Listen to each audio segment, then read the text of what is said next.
আল্লাহর বিধানকে বাদ দিয়ে যদি শান্তি প্রতিষ্ঠা চায়, কখনো সম্ভব নয়।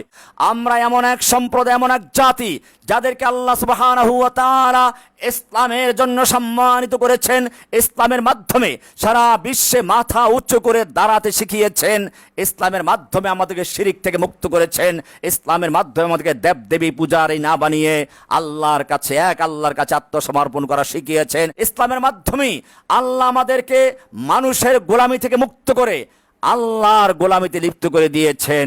সেই ইসলামের মাধ্যমে আমরা সম্মানিত। যখনই আমরা ইসলামকে বাদ দিয়ে অন্য কোনো পন্থা ইজ্জত তালাশ করেছি, আদাল্লানাল্লাহ, আল্লাহ আমাদেরকে অপমান করেছেন, বেইজ্জত করেছেন। সেই জন্য মনে রাখতে হবে, যদি সত্যিকার শান্তি প্রতিষ্ঠা করতে আপনি চান, যদি সত্যিকার অর্থে এক শান্তির সমাজ, যেখানে চোর থাকবে না, জেনা ধর্ষণ থাকবে না, খুন খারাপি থাকবে না, যেইখানে মানুষ কাউকে তিরস্কার করবে না, উপহাস করবে না, মান সম্মান জীবন সবকিছু নিরাপত্তা থাকবে, তাহলে আবার ফিরে আসুন ইসলামের সেই কোরআন সুন্নাহর ছায়াতলে। আসুন আমরা সমস্ত মানবরচিত মতবাদ বাতিল করে দিয়ে মানুষের জানের নিরাপত্তার জন্য, মানুষের মালের নিরাপত্তার জন্য, মানুষের বংশের নিরাপত্তার জন্য, মানুষের বিবেকের নিরাপত্তার জন্য, মানুষের মান সম্মানের নিরাপত্তার জন্য কোরআন ও সুন্নাহর পথে এগিয়ে আসি। সুবহানাহু ওয়া তাআলা মানব জাতিকে সৃষ্টি করার ইচ্ছে করলেন। কোরআন বলছে, ফেরেশতাদের সামনে আল্লাহ তাআলা আগাম বার্তা দিলেন, ইন্নী জাইলুন ফিল আরদি খলিফা, আমি পৃথিবীতে খলিফা তৈরি করতে চাই, আমার প্রতিনিধি তৈরি করতে চাই। ফেরেশতারা তখনই একটা মন্তব্য করলো, আতাজআলু ফিহা মান ইউফসিদু ফিহা ওয়া ইয়াসফিকুদ দিমা, আপনি কি পৃথিবীতে এমন কোনো জাতি সৃষ্টি করতে চান যারা জমিনে ফাসাদ করবে, হাঙ্গামা সৃষ্টি করবে? ওয়া ইয়াসফিকুদ দিমা, দিমা এখানে দমনের বহুবচন, তার মানে ব্যাপক রক্তপাত ঘটাবে, জেনোসাইড করবে, গণহত্যা চালাবে। ওয়া নাহনু নুসাব্বিহু বিহামদিকা ওয়া নুকদ্দিসু লাক, অথচ আপনার তাসবিহ তাহলিল করার জন্য আমরাই যথেষ্ট আছি। এখানে আল্লাহ সুবহানাহু ওয়া তাআলা আগাম জানিয়ে দিলেন সূরা বাকারার 30 নম্বর আয়াতে। এমনিভাবে সূরা সদ এর 71-72 নম্বর আয়াতে আল্লাহ বলছেন, ওয়া ইয ক্বালা রাব্বুকা লিল মালাইকাতি ইন্নী খালিকুম বাশারাম মিন তিন, আল্লাহ তাআলা ফেরেশতাদেরকে বললেন, আমি মাটি দ্বারা মানুষ সৃষ্টি করতে চাচ্ছি। খালিকুন বাশারান, একজন মানুষ তৈরি করব, মিন তিন, মাটি থেকে। ফাইদা সাওয়াইতুহু, যখন আমি তাকে পূর্ণাঙ্গ করব, ওয়া নাফাখতু ফীহি মির রূহি, এবং তার ভেতরে আমি আমার রূহ ফুঁকি দিব। সাওয়াইতুহু, ভারসাম্য করে তুলব, সকল অঙ্গ প্রত্যঙ্গগুলো পরিমিতভাবে সৃষ্টি করা। আপনি দেখবেন আল্লাহ সুবহানাহু ওয়া তাআলা অন্যান্য প্রাণীদেরকেও অনেক ক্ষেত্রে ভারসাম্য করেছেন, মানুষের চেয়েও বেশি, কিন্তু সর্বদিক থেকে না। আপনি বানর একটা গাছ থেকে ঝুলে আর এক গাছে চলে যায়, মানুষ এটা পারবে না সহজে। একটা শিম্পাজি, একটা জলহস্তি বা একটা বাঘের থাবা, মানুষের থাবা এরকম নয়। কিন্তু সার্বিক যদি দিক চিন্তা করা হয়, তাহলে মানুষের যেরকম সর্বদিক থেকে দুই পায়ে চলা, দুই হাতে ধরা, কাজকর্ম করা, বাড়ি নির্মাণ করা, গাড়ি নির্মাণ করা, রাস্তাঘাট নির্মাণ করা, বিমান নির্মাণ করা, অস্ত্র নির্মাণ করা, এই সবগুলো যেরকমভাবে তাদের পক্ষে সম্ভব, এটা অন্য কোনো প্রাণীর পক্ষে সম্ভব নয়। মূলত ভারসাম্য বলতে, সাওয়াইতু বলতে দৈহিক গঠনকে বোঝানো হয়েছে, ভারসাম্য বলতে মানসিক চিন্তা চেতনা, বুদ্ধি বিবেচনা সবগুলো কি বোঝানো হয়েছে। আল্লাহ বলছেন, ফাইদা সাওয়াইতুহু, আমি যখন তাকে ভারসাম্য করে তুলব এবং তার অঙ্গ প্রত্যঙ্গ থেকে শুরু করে সবগুলোকে আমি পরিমিতভাবে যথাযথভাবে স্থাপন করব। অনাফাখতু ফীহি মির রূহি, এবং আমি তার ভেতরে আমার রূহ ফুঁকি দিব। ফাকাউ লাহু সাজিদিন, তোমরা তাকে সেজদা করার জন্য লুটে পড়বে। সূরা সদ 71-72 নম্বর আয়াত। এমনিভাবে আল্লাহ সুবহানাহু ওয়া তাআলা সূরা হিজর এর 26 থেকে 29 নম্বর আয়াতে বলেছেন, ইন্নী খালিকুম বাশারাম মিন সালসালিম মিন হামাইম মাসনুন, আমি মানব সৃষ্টি করতে চাই শুকনো ঠনঠনে কালো কাদামাটি থেকে।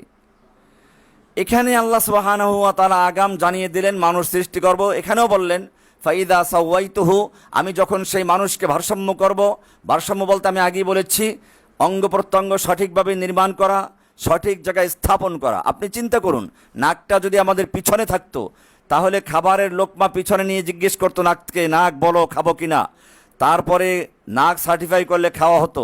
অথচ এখন মুখে দেওয়ার সঙ্গে সঙ্গে 1 সেকেন্ডেরও প্রয়োজন হয় না, যদি খাবার বাসি হয়, দুর্গন্ধ হয়, নাক রিপোর্ট করে তার সঙ্গে সঙ্গে ফেলে দেওয়া হয়। চোখ তার সামনে দেখতে পায়, কানগুলো শুনতে পায়। এরকম প্রত্যেকটা অঙ্গকে আল্লাহ সুবহানাহু ওয়া তাআলা ভারসাম্য করে তৈরি করেছেন। এটাই বলেছেন ফাইদা সাওয়াইতুহু ওয়া নাফাখতু ফীহি মির রূহি, আমি যখন তাকে ভারসাম্য করে তুলব এবং তার অঙ্গ প্রত্যঙ্গগুলোকে তার ভিতরে দিব এবং তার রুহু দিব, তোমরা তাকে সেজদা করবে, সেজদা লুটিয়ে পড়বে।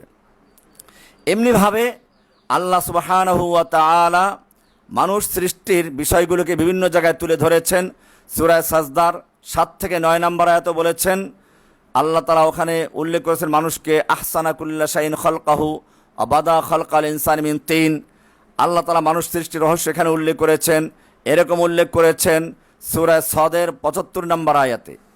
এখানে একটা রহস্য আছে, সেটা হচ্ছে আল্লাহ তাআলা যখন কোনো কিছু তৈরি করতে চান, সৃষ্টি করতে চান, তখন তিনি বলেন কুন, হয়ে যাও, ফায়াকুন, হয়ে যায়। এটাই আল্লাহর নিয়ম। কোরআনের সূরা ইয়াসিনের শেষেও আছে, ইন্নামা আমরুহু ইযা আরাদা শাইআন আন ইয়াকুলা লাহু কুন ফায়াকুন। আরও অনেক জায়গাতেই আছে। কিন্তু মানুষের যখন সৃষ্টির বেলায় আসলো, আল্লাহ তাআলা সেই কুন ফায়াকুন দিয়ে সৃষ্টি করেন নাই। আসমান জমিন সৃষ্টি করার ইচ্ছে করেছেন, কুন বলেছেন, ফায়াকুন, হয়ে গেছে। চন্দ্র সূর্য গ্রহ নক্ষত্র সৃষ্টির ইচ্ছে করেছেন, কুন বলেছেন, ফায়াকুন, হয়ে গেছে। খাল বিল নদী নালা গাছগাছালি পশুপক্ষী সৃষ্টির ইচ্ছে করেছেন, কুন বলেছেন, ফায়াকুন, হয়ে গেছে। কিন্তু মানুষকে আল্লাহ সুবহানাহু ওয়া তাআলা যখন সৃষ্টি করলেন, তখন তার এই নীতিমালার ব্যতিক্রম করে সরাসরি আল্লাহ নিজের হাতে তৈরি করেছেন। সূরা সদ 75 নম্বরে বলা হয়েছে লিমা খলাকতু বিয়াদাইয়া। ইবলিসকে যখন আল্লাহ তাআলা কারণ দর্শাবার জন্য প্রশ্ন করলেন, মা মানাআকা আন তাসজুদা লিমা খলাকতু বিয়াদাইয়া, আমি যাকে নিজের হাতে সৃষ্টি করেছি তুমি তাকে সেজদা করলে না কেন?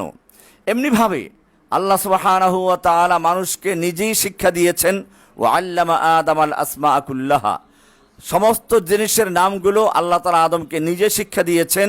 এখানে কোনো ফেরেশতার মাধ্যম নেন নাই। কাজে মানুষের প্রথম মুআল্লিম, শিক্ষক হচ্ছেন স্বয়ং আল্লাহ। কোরআনেও আছে আর রহমান আল্লামাল কোরআন, রহমান দয়াময় আল্লাহ শিক্ষা দিয়েছেন কোরআন। তাহলে আমাদের প্রথম শিক্ষক হচ্ছেন আল্লাহ সুবহানাহু ওয়া তাআলা। সুবহানাল্লাহ, মানুষের কি মর্যাদা! এরপরে আল্লাহ রাব্বুল আলামিন মানুষকে সৃষ্টি করে সরাসরি মানুষের সঙ্গে কথা বলেছেন। কোরআনের সূরা বাকারা 35 নম্বর আয়াত, আল্লাহ বলছেন, অকুলনা ইয়া আদাম উসকুন আনতা ওয়া যাওজুকাল জান্নাতা ওয়া কুলা মিনহা রাগাদান হাইসু শিতুমা, তুমি এবং তোমার স্ত্রী জান্নাতে বসবাস করো, যেথায় ইচ্ছা সেথায় যাও, কিন্তু খবরদার এই নির্দিষ্ট গাছের কাছেও যাবে না। এমনিভাবে আল্লাহ সুবহানাহু ওয়া তাআলা সূরা তাহার 117 থেকে 119 নম্বর আয়াতে বলেছেন, ফাকুলনা ইয়া আদামু ইন্না হাদা আদুবুন লাকা ওয়া লিজাওজিকা, আমি আদমকে এবং তার স্ত্রীকে জানিয়ে দিলাম, হে আদম, এই যে ইবলিস, এটা তোমার এবং তোমার স্ত্রীর শত্রু। ফালা ইউখরিজান্নাকুমা মিনাল জান্নাতি ফাতাশকা, এই যেন তোমাদেরকে জান্নাত থেকে বের করে দিতে না পারে, খবরদার, তাহলে কিন্তু তুমি হতভাগা হয়ে যাবে। ইন্নালাকা আল্লা তাজুআ ফিহা ওয়ালা তারা, এই জান্নাতে তুমি বসবাস করবে, এখানে তোমার কোনো ক্ষুধার্ত হতে হবে না, উলঙ্গ হতে হবে না, বিবস্ত্র হতে হবে না। এরপরে আল্লাহ আরো বলছেন, ওয়া আন্নাকা লা তাজমাউ ফিহা ওয়ালা তাদহা, আর সেখানে তুমি পিপাসার্ত হবে না এবং রৌদ্র কষ্টেও পতিত হবে না, ওয়ালা তাদহা। আল্লাহ সুবহানাহু ওয়া তাআলা এরকমভাবে মানুষকে সৃষ্টি করেছেন, তাকে জান্নাতে থাকার সুযোগ দিয়েছেন, সরাসরি কথা বলেছেন। এরপরে আল্লাহ শুধু ক্ষান্ত করেন নেই। কোরআনের সূরা বনী ইসরাঈলের 70 নম্বরে আল্লাহ বলছেন, ওয়ালাকাদ কাররামনা বনী আদম, আমি বনী আদমকে সম্মানিত করেছি। ওয়া হামালনাহুম ফিল বাররি ওয়াল বাহরে, আমি তাকে জলে স্থলে বহন করেছি, চলার মতো যোগ্যতা দিয়েছি। স্থলে চলে, আকাশে চলে, জলে চলে, সর্ব জায়গায় বিচরণ করার জন্য তাকে ক্ষমতা দিয়েছি। এমনিভাবে আল্লাহ সুবহানাহু ওয়া তাআলা চারটা কসম করে কোরআনে উল্লেখ করেছেন, আমি মানুষকে উত্তম গঠন দিয়ে তৈরি করেছি। কোরআন বলছে, আল্লাহ সুবহানাহু ওয়া তাআলা বলছেন, ওয়াত্তিন ওয়াজ্জাইতুন ওয়াতুরি সিনিন ওয়া হাযাল বালাদিল আমিন, এখানে চারটা কসম করা হয়েছে। তারপর আল্লাহ বলছেন লাকাদ খালাকনাল ইনসানা ফি আহসানি তাকওয়িম, আমি মানুষকে সুন্দর সর্বোত্তম গঠন দিয়ে তৈরি করেছি। এমনিভাবে আল্লাহ সুবহানাহু ওয়া তাআলা সূরা ইনফিতারের 7 থেকে 8 নম্বরে বলেছেন আল্লাযী খালাকাকা ফাসাওয়াকা ফাআদালাক, যিনি তোমাকে সৃষ্টি করেছেন অতঃপর তোমাকে সুঠাম করেছেন, ফাসাওয়াকা তোমাকে ভারসাম্য করেছেন, সুঠাম করেছেন, ফাআদালাকা সামঞ্জস্যপূর্ণ করেছেন। সুবহানাল্লাহ, হাঁটতে গিয়ে আমরা কাত হয়ে পড়ে যাই না, এরকম সামঞ্জস্য করে তুলেছেন। ফি আইয়ি সূরাতিম মা শাআ রাক্কাবাক, আল্লাহ বলছেন তিনি যেভাবে ইচ্ছে করেছেন সেভাবে তোমাকে গঠন দিয়েছেন, তোমাকে গঠন করেছেন আল্লাহর নিজের ইচ্ছে মতো। বিআইয়ি মা শাআ রাক্কাবাক। এমনিভাবে আল্লাহ সুবহানাহু ওয়া তাআলা মানুষকে সৃষ্টি করে তাকে সুন্দর আকৃতি দিয়েছেন বলে ঘোষণা করে দিয়েছেন। অন্য মাখলুকের বেলায় তা বলেন নাই। কোরআন বলছে আল্লাহুল্লাযী খালাকা জাআলা লাকুমুল আরদা করারা ওয়াস সামা বিনাআ ওয়া সাওওয়ারাকুম, তিনি তোমাদেরকে রূপ দান করেছেন, আকৃতি দিয়েছেন। ফাআহসানা সুওয়ারাকুম, তোমাদের আকৃতিকে সুন্দর করেছেন। ওয়া রাযাকাকুম মিনাত তাইয়্যিবাত, তোমাদেরকে পবিত্র খাবার দান করেছেন। তোমাদেরকে সেই পোকামাকড় বা কীট পতঙ্গ খাওয়ার জন্য দেন নাই, পবিত্র জিনিস খাওয়ার জন্য তোমাদের তৈরি করেছেন। এমনিভাবে আল্লাহ সুবহানাহু ওয়া তাআলা মানব সৃষ্টির কিছু ধারাবাহিকতা উল্লেখ করে বলেছেন সুম্মা খালাকনান নুতফাতা আলাকাতান ফাখালাকনাল আলাকাতা মুদগাতান ফাখালাকনাল মুদগাতা ইযামান ফাকাসাওনাল ইযামা লাহমা সুম্মা আনশা'নাহু খালকান আখার ফাতাবারাকাল্লাহু আহসানুল খালিকিন। আল্লাহ বলছেন আমি অবশ্যই মানুষকে সৃষ্টি করেছি মাটির নির্যাস থেকে, অতঃপর তাকে স্থাপন করেছি নিরাপদ স্থানে শুক্রবিন্দু রূপে। তারপর আমি শুক্রবিন্দুকে জমাট রক্তে পরিণত করেছি, অতঃপর জমাট রক্তকে মাংসপিণ্ডে, তারপর মাংসপিণ্ডকে অস্থিতে পরিণত করেছি, তারপর অস্থিকে মাংস দ্বারা আবৃত করেছি। এরপর তাকে সৃষ্টি করেছি এক ভিন্ন সৃষ্টি রূপে। সুন্দর, কতই না সুন্দর, বরকতময় সেই মহান সৃষ্টিকর্তা আল্লাহ সুবহানাহু ওয়া তাআলা। আল্লাহর রাসূল সাল্লাল্লাহু আলাইহি ওয়াসাল্লাম বলেছেন খালাকাল্লাহু আদম আলা সূরাতিহি, আল্লাহ তাআলা আদমকে সৃষ্টি করেছেন তার সূরাতে, তার নিজের আকৃতিতে। এখানে তার আকৃতি বলতে নির্দিষ্ট আকৃতি আল্লাহর পক্ষ থেকে বিশেষ আকৃতি হতে পারে। এটা বুখারীর ৬২২২৭ নম্বর হাদিস, মুসলিমের ২৮৪১ নম্বর হাদিস। এমনিভাবে মানুষের বিভিন্ন মর্যাদা উল্লেখ করে আল্লাহ সুবহানাহু ওয়া তাআলা মানুষকে জানিয়ে দিলেন যে হে মানুষ, আমি তোমাকে সৃষ্টি করেছি আমার নিজ হাতে, আমি তোমার সাথে জান্নাতে থাকার জন্য সুযোগ করে দিয়েছি, মালায়েকার মাধ্যমে সেজদা করাবার ব্যবস্থা করেছি, এবং তোমাকে তোমার স্ত্রী নিয়ে জান্নাতে থাকো, খাও, এবং তোমার কোনো কষ্ট হবে না সেই ব্যবস্থা করে দিয়েছি। তোমাকে আমি সর্বোত্তম মাখলুক বলে ঘোষণা দিয়েছি, আমি তোমাকে সর্বোত্তম গঠন দিয়েছি। কিন্তু হে মানুষ, তোমার প্রতি আমার কিছু কাজও আছে, উদ্দেশ্য আছে। ওমা খালাকতুল জিন্না ওয়াল ইনসা ইল্লা লিয়াবুদুন, আমি তোমাকে সৃষ্টি করেছি একটা বিশেষ উদ্দেশ্যে, তা হচ্ছে তুমি আমার আব্দ হয়ে থাকবে, গোলাম হয়ে থাকবে, আমার দাসত্ব করবে। দাস কাকে বলে? দেখুন, একটা হচ্ছে সরকারি চাকরি করে মানুষ, সে চাকরিজীবী, চাকরি করে নির্দিষ্ট সময়ের জন্য, এর বাইরে তাকে কাজে বললে সে বলবে সরি এটা আমার সময় নয়। কেউ চাকরি করে নির্দিষ্ট কাজের জন্য, সে ওই কাজের বাইরে কাজে বললে সে বলবে সরি আমার কাজ এটা নয়। কিন্তু চাকর, ঘরের দাস, যে তার কোনো নির্দিষ্ট সময় থাকে না, নির্দিষ্ট কাজ থাকে না, তাকে ঘরের কর্তৃপক্ষ যখন যে কাজের জন্য বলে তখন সে কাজ করতে বাধ্য। ভোর রাতে যদি বাচ্চা পেশাব করে দেয়, কাপড় নষ্ট করে দেয়, পরিষ্কার করতে বলে, কাজের লোক সেটা করতে বাধ্য। মানুষকে আল্লাহ সুবহানাহু ওয়া তাআলা সেই জন্য নিজের গোলামি করার জন্য, আল্লাহর দাসত্ব করার জন্য সৃষ্টি করেছেন। মানুষের জন্য সেজন্য সবচেয়ে বড় মর্যাদাই হচ্ছে দাস হওয়া। কোরআন বলছে ওমা খালাকতুল জিন্না ওয়াল ইনসা ইল্লা লিয়াবুদুন, আর মানুষও সেজন্য সালাতে দাঁড়িয়ে বলে ইয়াকা না'বুদু, আমি কেবলমাত্র তোমার দাসত্ব করি। যদিও মানুষ তা মসজিদ থেকে বের হয়ে ভুলে যায়, মসজিদ থেকে বের হয়ে গিয়ে চেয়ারম্যানের গোলামি করে, আদালতে গেলে বিচারকের গোলামি করে, হুকুম মানে সেখানে আল্লাহর হুকুম থাকে না। এমনিভাবে আল্লাহ সুবহানাহু ওয়া তাআলা পদে পদে মানুষকে হুকুম দিয়েছেন, মানুষকে যে বিধান দিয়েছেন মানুষ তা লঙ্ঘন করছে। আল্লাহ সুবহানাহু ওয়া তাআলা সেজন্য বলেছেন সুম্মা রাদাদনাহু আসফালা সাফিলিন, যেই মানুষকে আমি এত মর্যাদা দিয়েছিলাম সেই মানুষ আবার এক সময় সবচেয়ে নিম্ন স্তরে অধমের সর্বশেষ পর্যায়ে চলে যায়।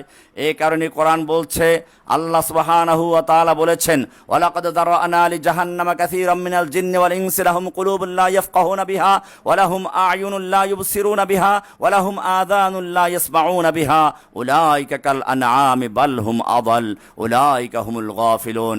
অবশ্যই আমি জাহান্নামের জন্য বহু জিন ও মানুষকে সৃষ্টি করেছি, যাদের হৃদয় আছে কিন্তু তা দ্বারা তারা বোঝে না, যাদের চোখ আছে কিন্তু তারা দেখে না, তাদের কান আছে তা দ্বারা তারা শোনে না।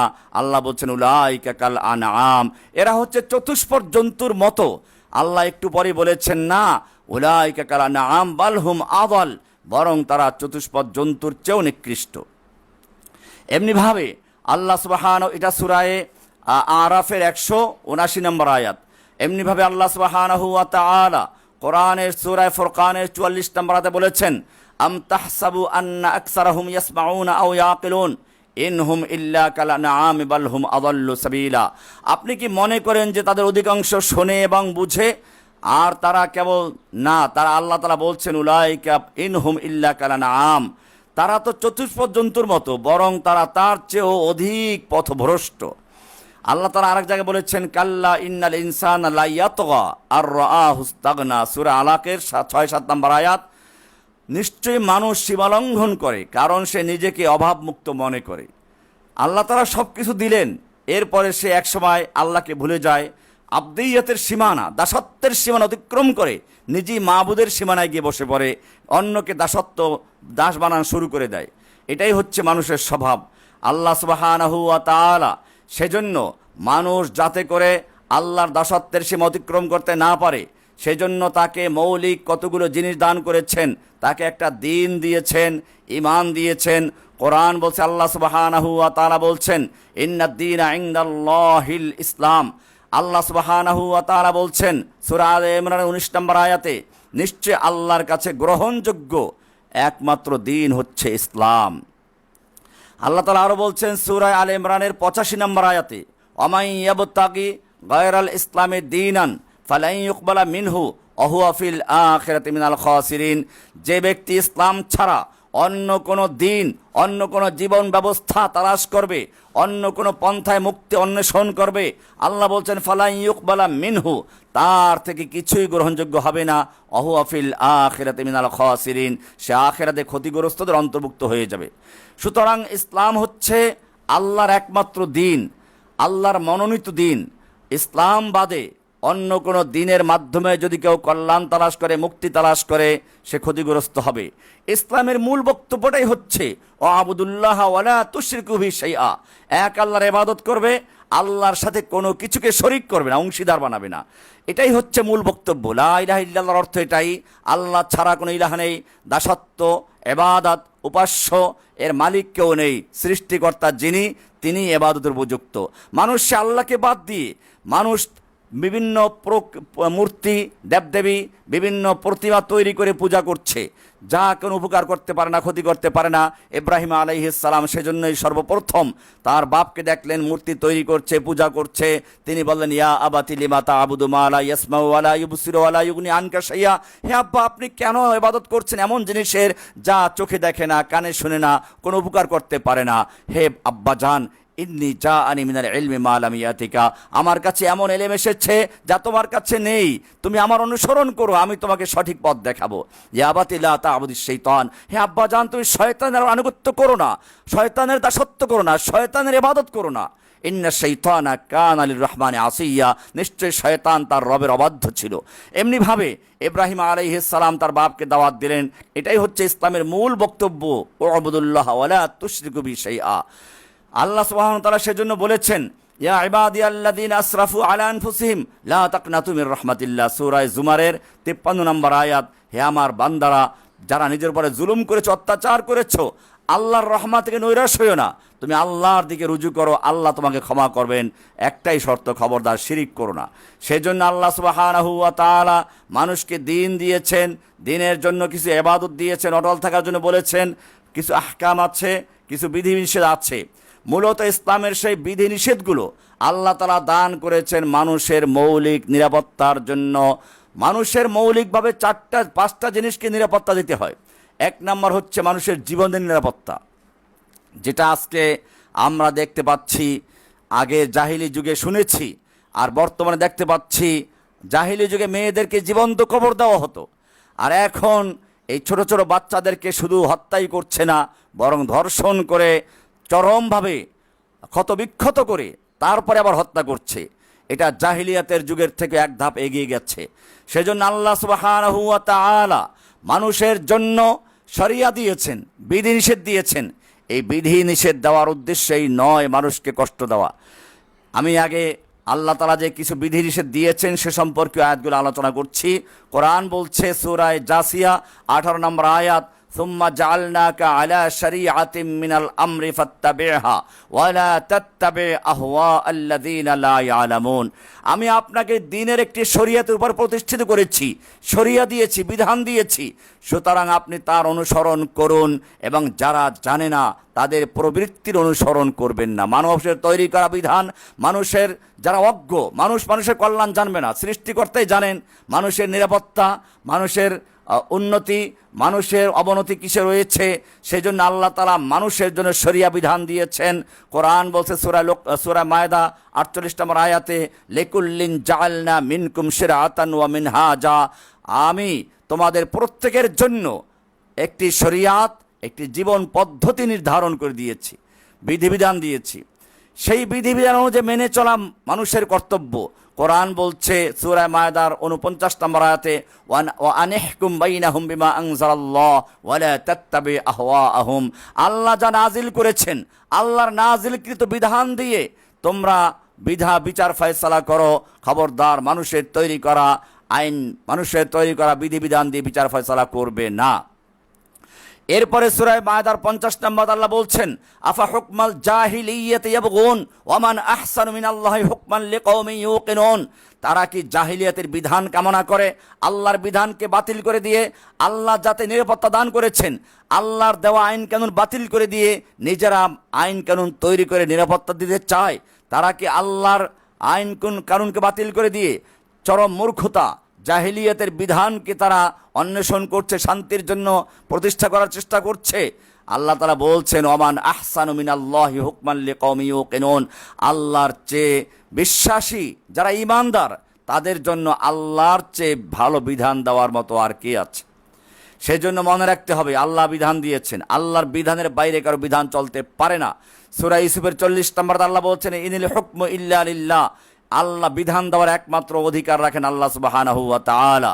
কোরআনে আল্লাহ তাআলা আরো বলেছেন সূরা শূরার 10 নম্বর আয়াতে, ওমাখতালাফতুম ফীহি মিন শাইইন ফাহুকমুহু ইলাল্লাহ, তোমাদের যে কোনো বিষয় মতভেদ হলে পরে তার বিচার ফয়সালার জন্য আল্লাহর নিকটে সুপর্দ করো।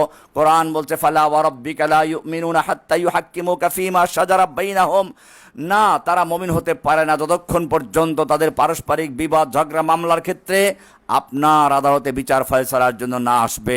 সূরা নিসা 65 নম্বর আয়াত। এমনিভাবে আল্লাহ সুবহানাহু ওয়া তাআলা বলেছেন, আমাল্লাম ইয়াহকুম বিমা আনজালাল্লাহু ফাউলাইকুমুল কাফিরুন, যারা আল্লাহর নাজিলকৃত বিধান দিয়ে বিচার ফয়সালা করে না তারা কাফের। সূরা মায়দার 44 নম্বর আয়াত। এরপরে আল্লাহ বলেছেন, আমাল্লাম ইয়াহকুম বিমা আনজালাল্লাহু ফাউলাইকুমুল ফাসিকুন যালিমুন, যারা আল্লাহর বিধান দিয়ে বিচার ফয়সালা করে না তারা হচ্ছে জালিম। এরপরে আল্লাহ তাআলা 47 নম্বরে বলেছেন, আমাল্লাম ইয়াহকুম বিমা আনজালাল্লাহু ফাউলাইকুমুল ফাসিকুন, যারা আল্লাহর নাজিলকৃত বিধান দিয়ে বিচার ফয়সালা করে না তারাই হচ্ছে ফাসিক। এমনিভাবে আল্লাহ সুবহানাহু ওয়া তাআলা বিধান দিয়েছেন, সেই বিধানের মাধ্যমে বিচার ফয়সালা করার ব্যবস্থা করেছেন।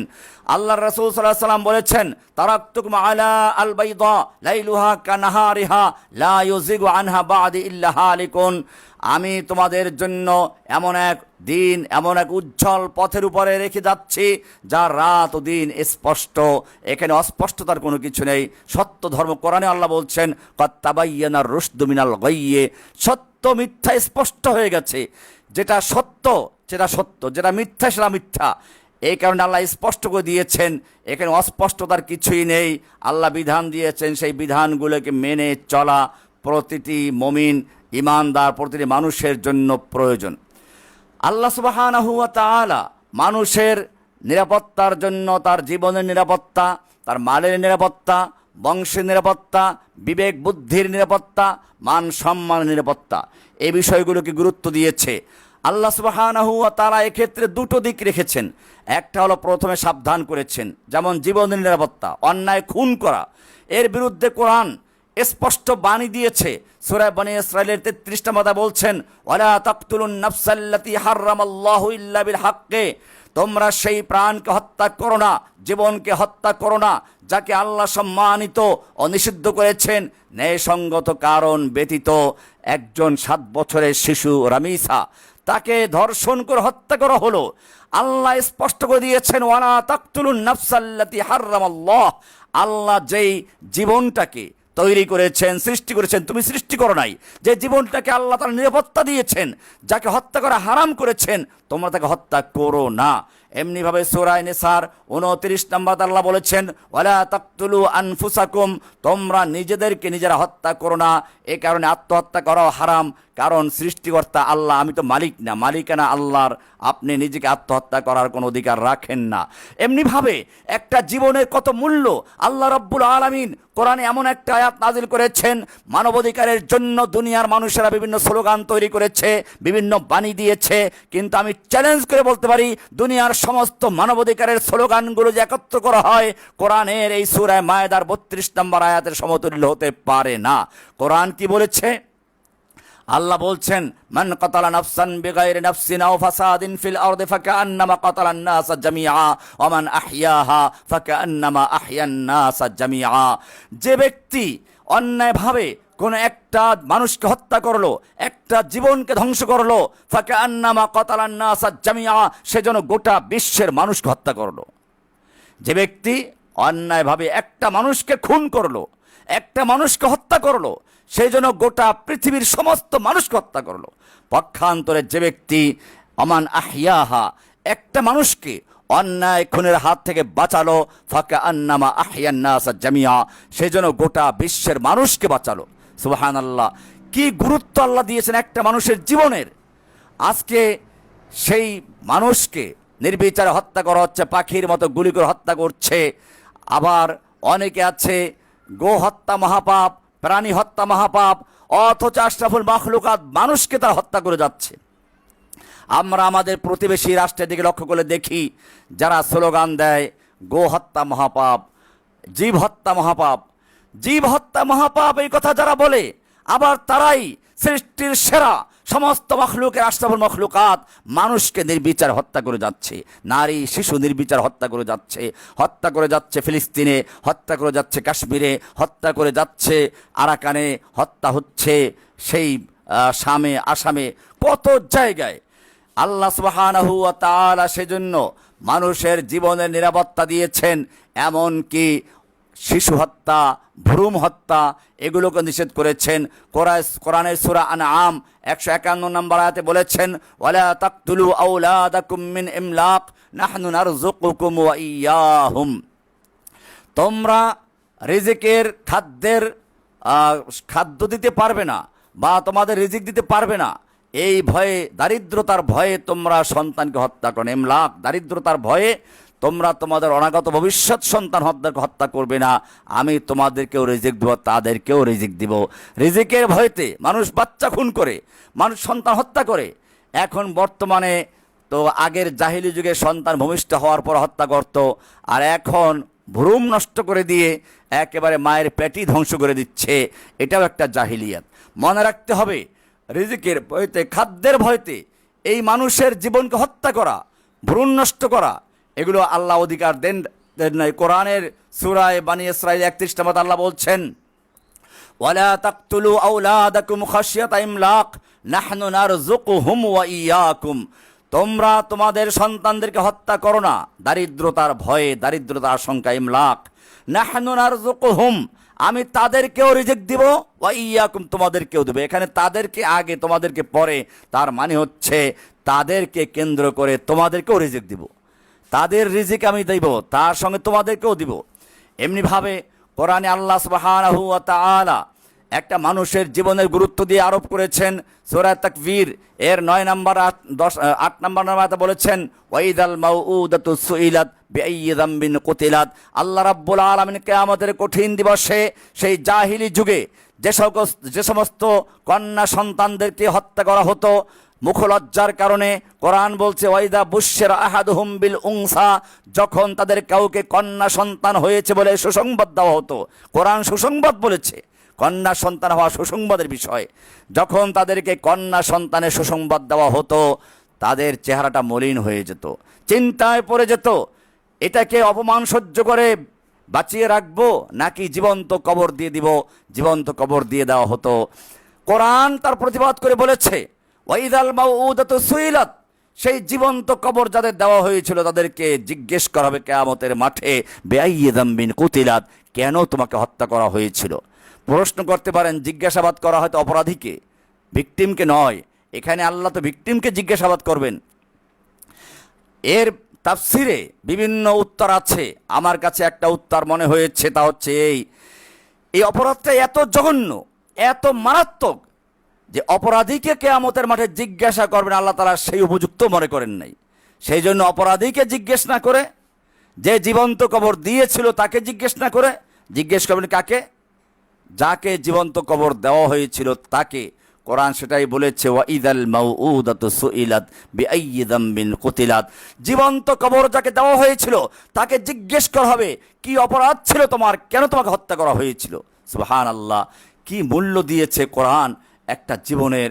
একটা সে মেয়ে হোক পুরুষ হোক, তাকে আল্লাহ ছোট করেন নাই। আর আজকে যারা এই নারীবাদী আন্দোলন করছে, যারা নারীদের নিরাপত্তা দেওয়ার চেষ্টা করছে, মূলত তারা নারীদেরকে উলঙ্গ করে বেহায়াপনার মধ্যে নিয়ে গিয়ে ব্যবসার পণ্য বানাবার চেষ্টা করছে, যেটা শয়তান জান্নাত থেকে করেছিল। আল্লাহ সুবহানাহু ওয়া তাআলা এই কারণে মানুষকে নিরাপত্তা দিয়েছেন, জীবনের নিরাপত্তা। আল্লাহর রাসূল সাল্লাল্লাহু আলাইহি ওয়াসাল্লাম বিদায় হজের ভাষণে সাহাবীদেরকে প্রশ্ন করলেন, এই মাসটা কোন মাস? আইয়ু শাহরিন হাযা। সাহাবারা মনে করলেন নামটা পরিবর্তন করে দিবেন। তো আল্লাহ রসুল নিজে জিজ্ঞেস করে, এটা কি আশহুরে হারাম জিলহজ মাস নয় কি? তা বলেন হ্যাঁ অবশ্যই। আবার জিজ্ঞেস করে, এটা কোন দিন, কোন তারিখ? এটা বলে এটা তো সেই মুহররমে সেই আরাফাতের দিবস।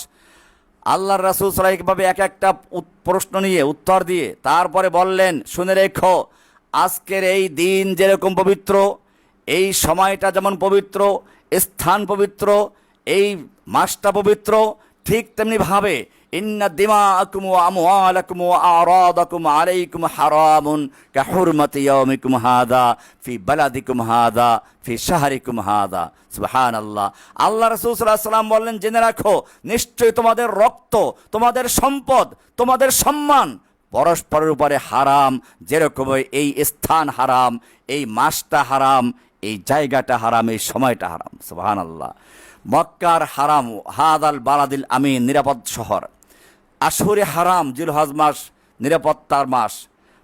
আরাফাতের ময়দান, সেই জায়গায় দাঁড়িয়ে আল্লাহর রাসূল সাল্লাল্লাহু আলাইহি ওয়াসাল্লাম বলছেন, আজকের এই মাস যেমন পবিত্র, নিরাপদ, এই সময়টা যেমন নিরাপদ, স্থানটা যেমন নিরাপদ, এই দিবসটা যেমন নিরাপদ, ঠিক তেমনিভাবে তোমাদের জান, তোমাদের মাল, তোমাদের সম্মান নিরাপদ ঘোষণা করা হলো। কেউ কারো সম্মান নষ্ট করবে না, কেউ কারো মাল ধ্বংস করবে না, কেউ কারো জানের ক্ষতি করবে না। এজন্য আল্লাহর রাসূল সাল্লাল্লাহু আলাইহি ওয়াসাল্লাম বলেছেন, লা জাওয়ালুদ দুনিয়া আহওয়ানু আলাল্লাহি মিন কতলি রাজুলিন মুসলিম। তিরমিজি শরীফের 1395 নম্বর হাদিস। আল্লাহর রাসূল সাল্লাল্লাহু আলাইহি ওয়াসাল্লাম বলছেন, সমগ্র পৃথিবীর ধ্বংস হয়ে যাওয়া একজন মুসলিমকে হত্যা করার চেয়েও মারাত্মক। এই জন্য মনে রাখতে হবে, আল্লাহ রাসূল সাল্লাল্লাহু আলাইহি ওয়াসাল্লাম বলেছেন, মান কাতালা নাফসাহু বিহাদিদাতিন ফাহাদিদাতুহু ফি ইয়াদিহি ইয়াতাওয়াজ্জাউ বিহা ফি নারে জাহান্নাম।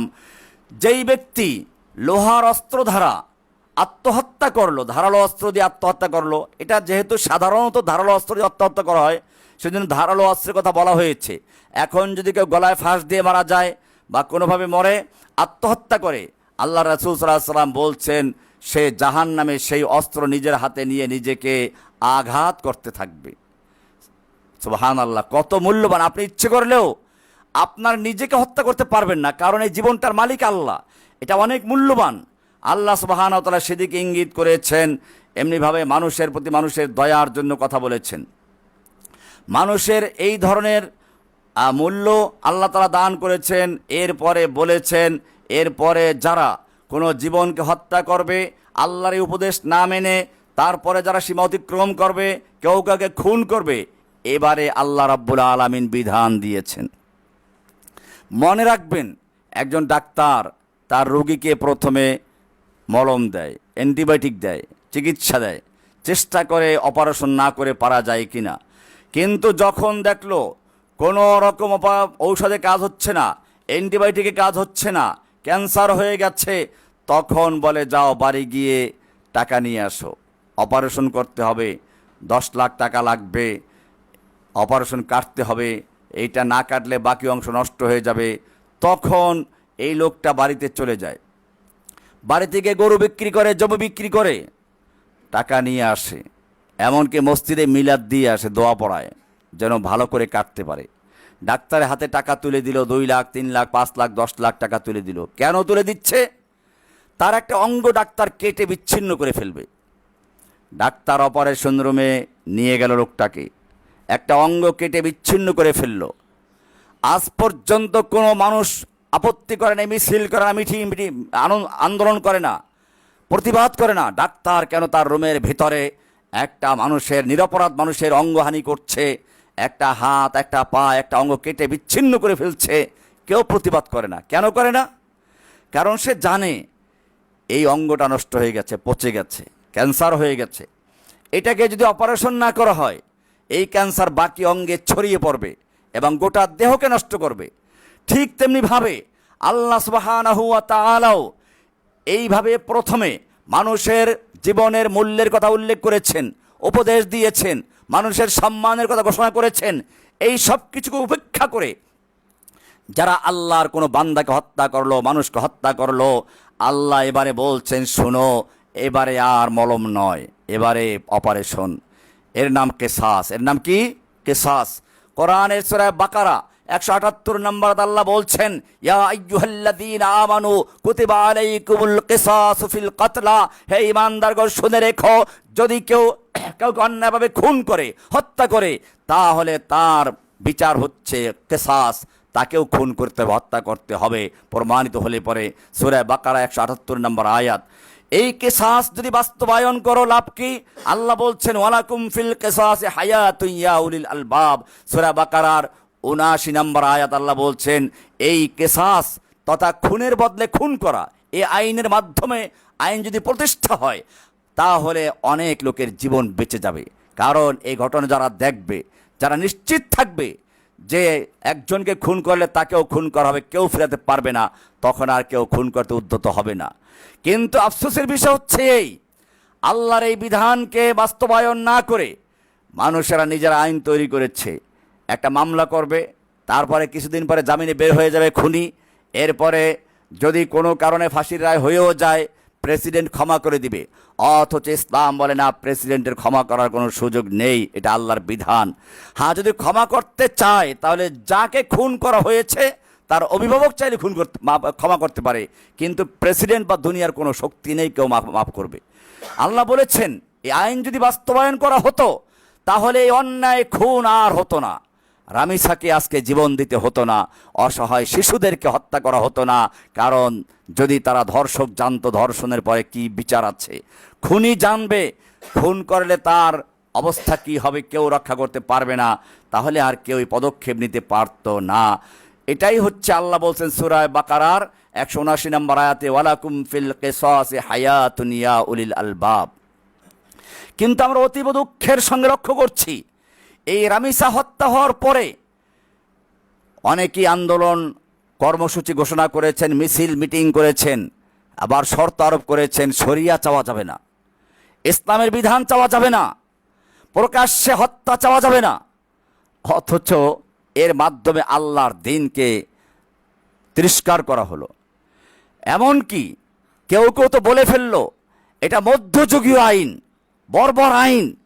আপনি কাকে বর্বর আইন বলছেন? কাকে মধ্যযুগীয় আইন বলছেন? আপনি কি জানেন হত্যার বিনিময়ে হত্যা এটা কোরআনের বিধান। জেনা ব্যভিচারের প্রকাশ্যে বিচার করতে বলা হয়েছে। আমি একটু পরে দলিল পেশ করতেছি। ওয়ালিয়াশহাদ আযাবাহুমা, আল্লাহ বলছেন ব্যভিচারিণী আর ব্যভিচারী তাদের শাস্তিগুলো প্রকাশ্যে দাও, যাতে করে মানুষেরা দেখতে পায় এবং শিক্ষা গ্রহণ করতে পারে।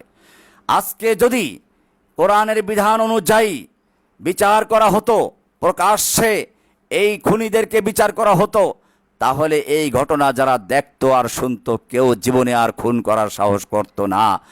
কোরআন সেজন্য বলেছে সূরা মায়েদার ৪৫ নম্বর আয়াতে, ওয়াকাতাবনা আলাইহিম ফিহা আন্নান নাফসা বিন নাফসি ওয়াল আইনা বিল আইনি ওয়াল আনফা বিল আনফি ওয়াল উযুনা বিল উযুনি ওয়াস সিন্না বিস সিন্নি ওয়াল জুরুহা কিসাস। আল্লাহ বলছেন প্রাণের বদলে প্রাণ, চোখের বদলে চোখ, নাকের বদলে নাক, কানের বদলে কান, দাঁতের বদলে দাঁত এবং আঘাত সমূহেরও কিসাস রয়েছে। অঙ্গহানি করা, জখম করা, আঘাত করা, আহত করা, এটারও কিসাস আছে, কোনো মাপ নাই।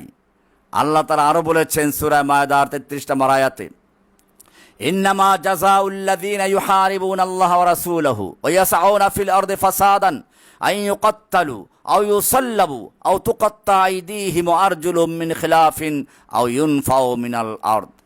যারা আল্লাহ তার রাসূলের বিরুদ্ধে যুদ্ধ করে, আল্লাহর বিধানকে অমান্য করে, মানুষকে খুন করে, আল্লাহর বিধানকে অমান্য করে যারা ধর্ষণ করে, আল্লাহর বিধানকে অমান্য করে যারা গুণ খুন ছিনতাই রাহাজানিতে লিপ্ত আছে, আল্লাহ বলছেন পৃথিবীতে যারা বিপর্যয় সৃষ্টি করে বেড়ায় তাদের শাস্তি হলো তাদেরকে হত্যা করা হবে, অথবা তাদেরকে শুলিতে চড়ানো হবে, শুলিবিদ্ধ করা হবে, অথবা তাদেরকে বিপরীত দিক থেকে তাদের হাত পা কেটে ফেলা হবে, অথবা দেশ থেকে নির্বাসিত করা হবে।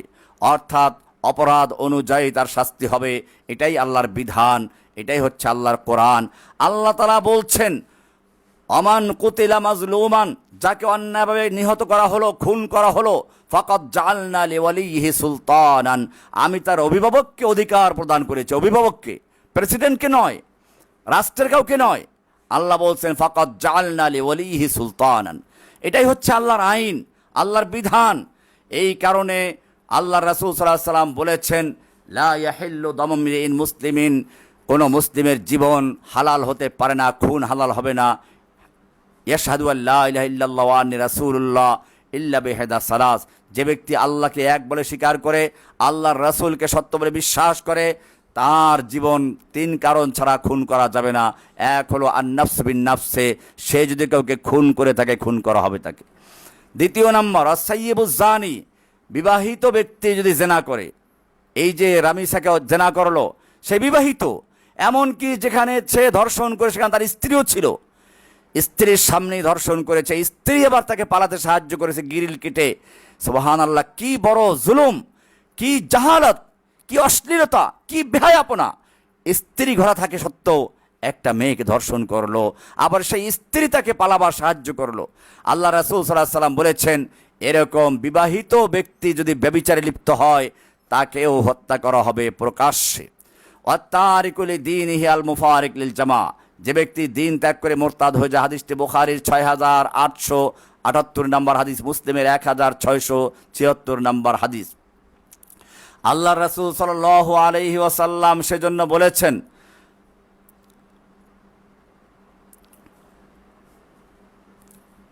হত্যার বিনিময়ে হত্যা, কতলের বিনিময়ে কতল, এগুলো চলতে থাকবে। হ্যাঁ, যদি কোনো ক্ষেত্রে খুনের ব্যাপারে সন্দেহ থাকে, ইসলামী হুদুদ কায়েম করার জন্য প্রমাণ সাপেক্ষ, প্রমাণ থাকতে হবে। এজন্য ইসলাম প্রমাণে যদি কোনো ত্রুটি বিচ্যুতি থাকে সেক্ষেত্রে ইসলাম এই বিধানগুলো কার্যকর করতে বিলম্বিত করে।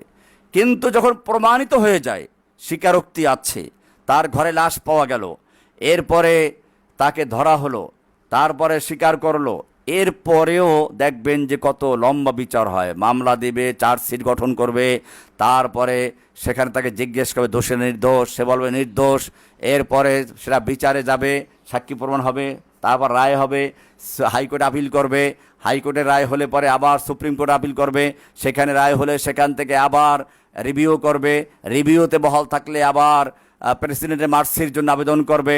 এরকম অনেকগুলো ধাপ আছে। অর্থাৎ এই যে ধাপগুলো আছে, এতে এক একটা খুনের মামলায় 50 বছর চলে যায়, আসামি জেলখানায় বিরুদ্ধ হয়ে যায়, তারপরেও আর কোনো বিচার হয় না।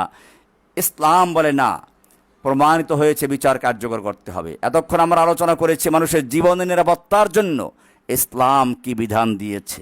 এই বিধান যদি কার্যকর থাকতো তাহলে আজকে মানুষকে খুন করতে সাহস করতো না। এবারে আমরা আলোচনা করব দ্বিতীয় অধ্যায়, মানুষের মালের নিরাপত্তা। মানুষের যে মৌলিক অধিকারগুলো আছে, মৌলিক নিরাপত্তার বিষয়গুলো আছে, এর মধ্যে একটা হচ্ছে জীবনের নিরাপত্তা। এটা নিয়ে আমরা আলোচনা করলাম, ইসলাম সেজন্য কত সুন্দর বিধান দিয়েছে। দ্বিতীয় নম্বর হচ্ছে মানুষের মালের নিরাপত্তা। মানুষ কষ্ট করে মাল সম্পদ কামাই করে, চাঁদাবাজ এসে চাঁদা নিয়ে চলে গেল, এরকমভাবে ছিনতাইকারী ছিনতাই করে নিয়ে গেল, চোর এসে চুরি করে নিয়ে গেল, আর আমার দেশের আইন তাকে হয়তো বেশিতে বেশি পুলিশ গ্রেপ্তার করবে, কয়েকদিন জেল খাটবে, চলে আসবে, কিন্তু আর বিচারের সামনে আসবে না। আল্লাহ সুবহানাহু ওয়া তাআলা সেজন্য মালের নিরাপত্তার জন্য প্রথমে মানুষকে ওসিয়াত করেছেন, খবরদার, ইয়া আইয়ুহাল্লাযীনা আমানু লা তাকুলু আমওয়ালাকুম বাইনাকুম বিল বাতিল ইল্লা আন তাকুনা তিজারাতান আন তারাদিম মিনকুম। হে ঈমানদারগণ, তোমরা পরস্পরের সম্পদ অন্যায়ভাবে ভক্ষণ করো না, একে অপরের সম্পদকে অন্যায়ভাবে ভক্ষণ করো না, তবে পারস্পরিক সম্মতিতে ব্যবসা হলে তা বৈধ, ব্যবসার মাধ্যমে কিনে খাও। কিন্তু অন্যায়ভাবে জোর করে, চাঁদাবাজি করে, ছিনতাই করে, গুন্ডামি করে, ঘুষ খেয়ে, সুদ খেয়ে কিংবা রাস্তায় ছিনতাই করে মানুষের অন্যায় করে সম্পদ খাবে না। কোরআনে আল্লাহ সুবহানাহু ওয়া তাআলা আরো ইরশাদ করেছেন সূরা বাকারা 188 নম্বর আয়াতে, ওয়ালা তাকুলু আমওয়ালাকুম বাইনাকুম বিল বাতিল ওয়া তুদলু বিহা ইলাল হুক্কাম লিতাকুলু ফারিকাম মিন আমওয়ালিন নাস বিল ইসমি ওয়া আনতুম তা'লামুন। তোমরা নিজেদের মধ্যে অন্যায়ভাবে সম্পদ ভক্ষণ করো না এবং তা বিচারকদের নিকট পৌঁছে দিও না, যাতে জেনে শুনে মানুষের সম্পদের একাংশ পাপের মাধ্যমে গ্রাস করতে পারো। বিচার জাল দলিল করে, মামলা করে, তারপরে আইনজীবী নিয়োগ করে, চালাক আইনজীবী, আর আপনার আইনজীবী অত চালাক না, সেই সত্যকে তুলে ধরতে পারে নাই। এইভাবেই দেখা যায় যে একটা মানুষ নিজের হক, নিজের অধিকার থেকে বঞ্চিত হয়ে যায়। কোরআনে আল্লাহ সুবহানাহু ওয়া তাআলা সূরা নিসার 58 নম্বর আয়াতে বলেছেন, ইন্নাল্লাহা ইয়া'মুরুকুম আন তুআদ্দুল আমানাতি ইলা আহলিহা। নিশ্চয় আল্লাহ তোমাদেরকে নির্দেশ দেন যে তোমরা আমানত সমূহ তার হকদারের কাছে পৌঁছে দাও। আমানত, আল্লাহ রাসূল সাল্লাল্লাহু আলাইহি সাল্লামকে যখন হত্যা করার জন্য ঘেরাও করা হলো, তখনও তার বিছানার নিচে মক্কার লোকদের স্বর্ণ, রৌপ্য, দিনার, দিরহাম জমা রয়েছে। তিনি আলী রাদিয়াল্লাহু তাআলা আনহুকে বললেন, আলী, আমার বিছানায় শুয়ে পড়ো, এই বিছানার নিচে মক্কার লোকদের আমানত আছে, টাকা পয়সা আছে, এটা পৌঁছে দিয়ে আমার সঙ্গে মদিনায় সাক্ষাৎ করবে। সুবহানাল্লাহ। যেই লোকগুলো তাকে হত্যা করার জন্য ঘেরাও করে আছে, তাদের সম্পদ নিয়ে তিনি চিন্তায় আছেন, এই সম্পদগুলো কেমনে পৌঁছে দিবেন, সেজন্য আলীকে দায়িত্ব দিলেন। আলী রাদিয়াল্লাহু তাআলা আনহু আল্লাহর নবীর বিছানায় শুয়ে পড়লেন। আল্লাহর নবী ওদেরকে চোখে ধুলা মেরে বের হয়ে চলে গেলেন। আলী রাদিয়াল্লাহু তাআলা আনহু চিন্তা করলেন, ওরা তো আমাকে হত্যা করতে পারে, মানুষ হিসেবে সবাই এই চিন্তা করে। আলী বলেন যে আমারও ওই চিন্তা মাথায় আসলো, মানুষ তো আমি, কিন্তু পরক্ষণেই আমার সেই চিন্তা দূর হয়ে গেল এবং আমি আমার জীবনের সবচেয়ে নিরাপদ ঘুম ঘুমাইলাম। কেন? আমার মনে পড়লো আল্লাহ নবী সাল্লাল্লাহু আলাইহি ওয়াসাল্লাম আমাকে এই বিছানায় শুয়ে দিয়ে বলেছিলেন, আলী, এই বিছানার তলে আমার মক্কার লোকদের আমানত আছে, এগুলো তুমি পৌঁছে দিয়ে মদিনায় সাক্ষাৎ করবে। আমি নিশ্চিত হলাম আল্লাহ আমাকে দিয়ে এই আমানত আদায় করাবেন, কারণ ওরা যদি আমাকে মেরে ফেলে তাহলে আমানত আদায় হবে না, আল্লাহর নবী খেয়ানতকারী হয়ে যাবেন। আল্লাহর কসম, আল্লাহ তাআলা তার নবীকে আমানতের খেয়ানতকারী বানাবেন না। আমার মাধ্যমে এই আমানত আদায় হবে, এরপরে আমি মদিনায় যাব, তারপরে নতুন করে মৃত্যুর চিন্তা করবে, এর আগ পর্যন্ত মৃত্যুর কোনো চিন্তা নাই। ঘুমাইলাম ভালো করে। সুবহানাল্লাহ। এটা হচ্ছে আমানত। আল্লাহ রাব্বুল আলামিন সেজন্য আমানত আদায় করতে বলেছেন, মাপে কম দেওয়ার ব্যাপারে সতর্ক করেছেন। কোরআনে একটা সূরাই আছে, সূরা মুতাফফিফিন, এই শুরুতে আল্লাহ বলছেন, ওয়াইলুল লিল মুতাফফিফিন, দুর্ভোগ্য তাদের জন্য, ওয়াইল, ধ্বংস তাদের জন্য যারা মাপে কম দেয়, যারা মাপে কম দেয়। মুতাফফিফিন আল্লাযীনা ইযা ইক্তালু আলান নাসি ইস্তাওফুন, যখন তারা নিজেরা ব্যবসার মাল কিনে আনে তখন পুরোটাই কিনে আনে। ওয়া ইযা কালুহুম আও ওয়াজানুহুম ইখসিরুন, আর যখন বিক্রয় করে অন্যকে দেয় তখন তারা একটু কমাই দেয়, একদানা কমাই দেয়। এদেরকে আল্লাহ তিরস্কার করেছেন। সুবহানাল্লাহ। এমনিভাবে আল্লাহ কোরআনের সূরা আরাফের 85 নম্বর আয়াতে বলেছেন ওয়ালা তাবখাসুন নাস আশিয়াহুম, তোমরা মানুষের জিনিসপত্র কমিয়ে দিও না, মাপে ভেজাল দিও না, কম করো না। এমনিভাবে সূরা আনামের 152 নম্বর আয়াতে বলেছেন ওয়াফুল কাইলা ওয়াল মিজানা বিল কিসতে, তোমরা ন্যায়ের সাথে মাপ ও ওজন পূর্ণ করো। এমনিভাবে সুদকে আল্লাহ হারাম করেছেন, ইয়ামহাকুল্লাহুর রিবা ওয়া ইউরবি সাদাকাত, আল্লাহ তাআলা সুদকে ধ্বংস করে দেন এবং সাদাকাকে বৃদ্ধি করে দেন। কারণ সুদ যারা নেয় গরিবরা নেয়, ধনীরা ব্যাংকে টাকা রাখে আর গরিবরা সুদে টাকা নেয়। গরিবরা টাকা নিয়ে গরু কিনলো, মরে গেল, তার মাপ নাই, জমি বিক্রি করে টাকা দিবে, আর ধনীদের টাকা আরও বৃদ্ধি পাচ্ছে। আল্লাহ সুবহানাহু ওয়া তাআলা সেজন্য এই সুদ ব্যবস্থাকে হারাম করে দিয়েছেন, ধ্বংস করেছেন, আর ব্যবসাকে অনুমতি দিয়েছেন। আল্লাহ বলেছেন তোমরা যদি জানার পরেও সুদ বর্জন করতে না পারো ফাআযানু বিহারবিম মিনাল্লাহি ওয়া রাসূলিহি, আল্লাহ এবং আল্লাহ রাসূলের সঙ্গে যুদ্ধের জন্য প্রস্তুত হয়ে যাও। সূরা বাকারা 279 নম্বর আয়াত।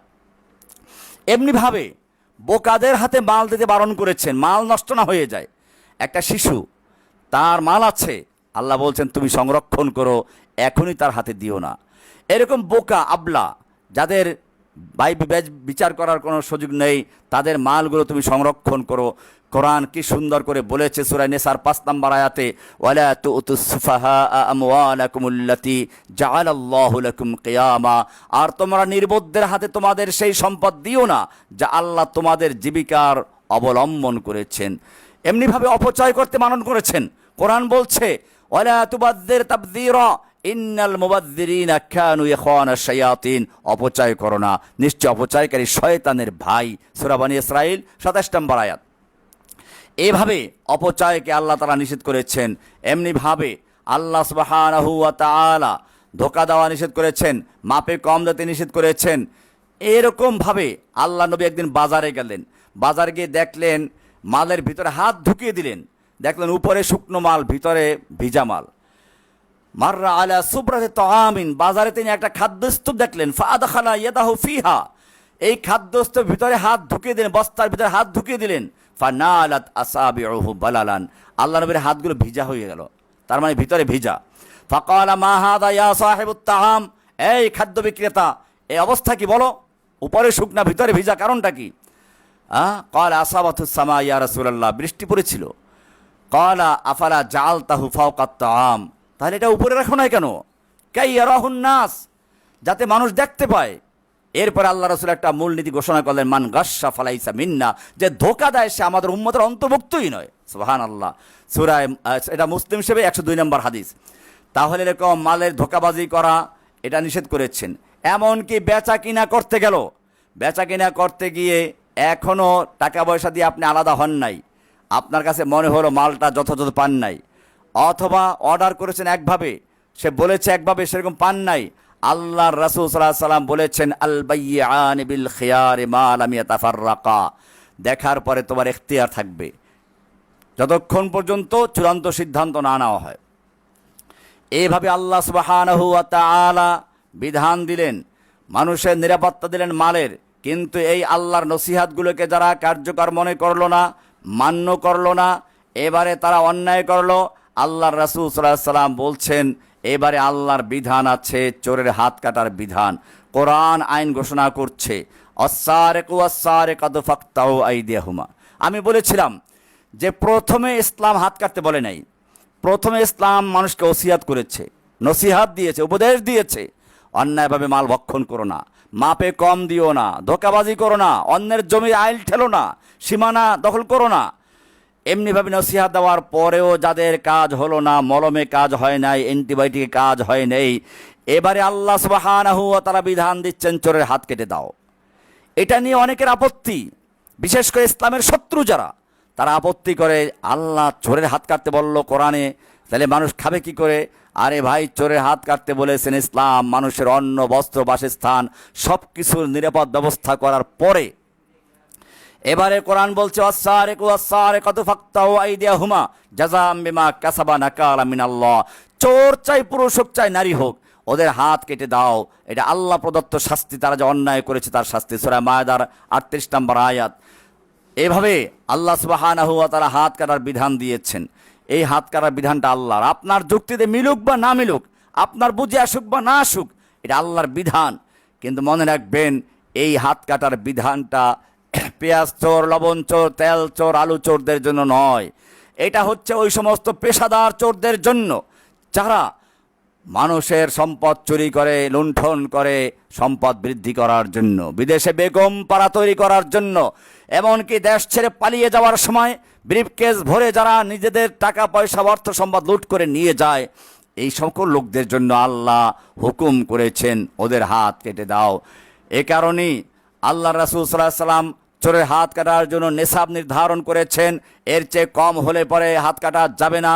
এটা বুখারীর হাদিসের 6789 নম্বর হাদিস, মুসলিমের 1684 নম্বর হাদিস, লা তুকতাউ ইয়াদুস সারিক ইল্লা ফি রুবঈ দিনার ফাসাইদান। হাত কাটার জন্য একটা নিসাব নির্ধারণ করেছেন। হাত কাটার জন্য সংরক্ষিত মাল হতে হবে, রাস্তার পরা মাল, অনিরাপদ মাল, সংরক্ষিত মাল নয়। এগুলো চুরি করলে হাত কাটা যাবে না। এমনিভাবে যাচাই বাছাই করে নির্দিষ্ট শর্ত সাপেক্ষে চোরের হাত কাটার বিধান দিয়েছেন। এই হাত কাটার বিধান কার্যকর হলে পরে দুনিয়ায় চুরির আর কোনো সুযোগ থাকতো না। আল্লাহর নবী সাল্লাল্লাহু আলাইহি ওয়াসাল্লাম মক্কা বিজয় করলেন। এ সময় হঠাৎ খবর আসলো মক্কার মাখজুম গোত্রের একটা মহিলা চুরি করে বসেছে। আল্লাহর নবীর কাছে একটু সুপারিশ করা প্রয়োজন যাতে হাতটা কাটা না যায়, কারণ কুরাইশ বংশের মেয়ে, সম্ভ্রান্ত পরিবারের মেয়ে, হাত কাটলে বদনাম হয়ে যাবে। তাছাড়া মাত্র মক্কায় বিজয় হলো, ইতিহাস হয়ে থাকবে। এই কারণে আল্লাহর নবীর কাছে একটু সুপারিশ করে রহিত করা যায় কিনা। সবাই চিন্তা করলো, ওয়ামাই ইয়াজতারি আলাইহি ইল্লা উসামা ইবনু যায়েদ হিব্বু রাসূলিল্লাহ। উসামা ইবনে যায়েদ ছাড়া আর কাউকে এটার জন্য দায়িত্ব দেওয়া যায় না, কারণ সে আল্লাহর প্রিয়। ফাকাল্লামাহু উসামা রাসূলুল্লাহ। উসামা রাদিয়াল্লাহু তাআলা আনহু আল্লাহ নবীর কাছে আবেদন করেন, ইয়া রাসূলুল্লাহ, মক্কায় একটা চুরির ঘটনা ঘটে গেছে। মাত্র মক্কা বিজয় হলো, চুরিটা করেছে সম্ভ্রান্ত এক মহিলা, কুরাইশ বংশের বনু মাখজুম গোত্রের মহিলা, নাম তার ফাতেমা, আপনার মেয়ের নামে নাম। আল্লাহর রাসূল সাল্লাল্লাহু আলাইহি ওয়াসাল্লাম রেগে গেলেন। আতাশফাউ ফি হাদ্দিম মিন হুদুদিল্লাহ, হে উসামা, তোমার সাহসটা কি? তুমি আল্লাহর একটা হদ, আল্লাহর একটা বিধানের ক্ষেত্রে সুপারিশ করছো। এরপরে সুম্মা কামা ফাখাতাবা, আল্লাহ নবী খুতবা দিলেন, মেম্বারে দাঁড়িয়ে খুতবা দিলেন, ইন্নামা আহলাকাল্লাযীনা ক্বাবলাকুম আন্নাহুম কানু ইযা সারাকা ফীহিমুশ শরীফ তারাকুহু ওয়া ইযা সারাকা ফীহিমুদ দাঈফু আকামু আলাইহিল হাদ। জেনে রেখো, তোমাদের পূর্বের জাতি ধ্বংস হয়েছে। তাদের যদি বড়লোকেরা, সম্ভ্রান্ত ব্যক্তিরা চুরি করত, হাত কাটতো না। তাদের জন্য আইন নয়, আইন হচ্ছে দুর্বল লোকদের জন্য, গরিবদের জন্য, অসহায় লোকদের জন্য তাদের হাত কেটে দেওয়া হতো। জেনে রাখো, ওয়াইমুল্লাহি লাউ আন্না ফাতিমাতা বিনতে মুহাম্মদ সারাকাত লাকাতাতু ইয়াদাহা। আজকে ওই কুরাইশ বংশের বনু মাখজুমের মহিলা ফাতেমা নয়, বরং যদি আল্লাহর নবী মুহাম্মাদের কলিজার টুকরা ফাতেমাও চুরি করত, লাকাতাতু ইয়াদাহা, আমি তার হাত পর্যন্ত কেটে ফেলতাম। আল্লাহর বিধান বাস্তবায়ন করতে গিয়ে কেউ তা রক্ষা করতে পারতো না। এটা বুখারী শরীফের 6788 নম্বর হাদিস, মুসলিমের 1688 নম্বর হাদিস। সুবহানাল্লাহ, কি কঠিন বার্তা!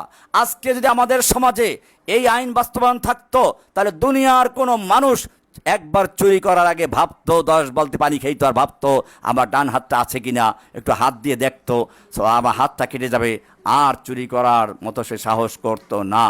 সেই জন্য মনে রাখতে হবে, ইসলাম চুরি করার জন্য বিধান দিয়েছে মানুষের অন্ন, বস্ত্র, বাসস্থানের নিরাপত্তা দেওয়ার পরে। এজন্য ওমর ইবনে খাত্তাব রাদিয়াল্লাহু তাআলা আনহুর যুগে একবার দুর্ভিক্ষ দেখা দিল, তিনি ঘোষণা করে দিলেন, লা কাতআ ফি আমিল মাজাআ, দুর্ভিক্ষের সময় হাত কাটা যাবে না।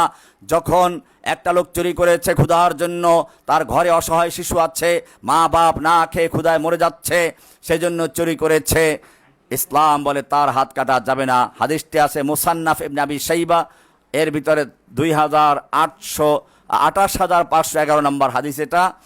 এমনিভাবে ইলামুল মুওয়াক্কিঈন নামক কিতাবে ইবনুল কাইয়িম জাওজি রাহমাতুল্লাহ লিখেছেন, ফাইনাল্লাহ তাআলা শারাআল হুদুদা যাওয়াজিরা আনিল মাআসি, নিশ্চয় আল্লাহ হদ সমূহকে, শরীয়তের বিধানগুলো দিয়েছেন গুনাহ থেকে বিরত রাখার জন্য।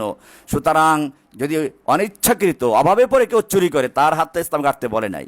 সুবহানাল্লাহ, তাহলে ইসলামের আইনগুলো বুঝতে হবে।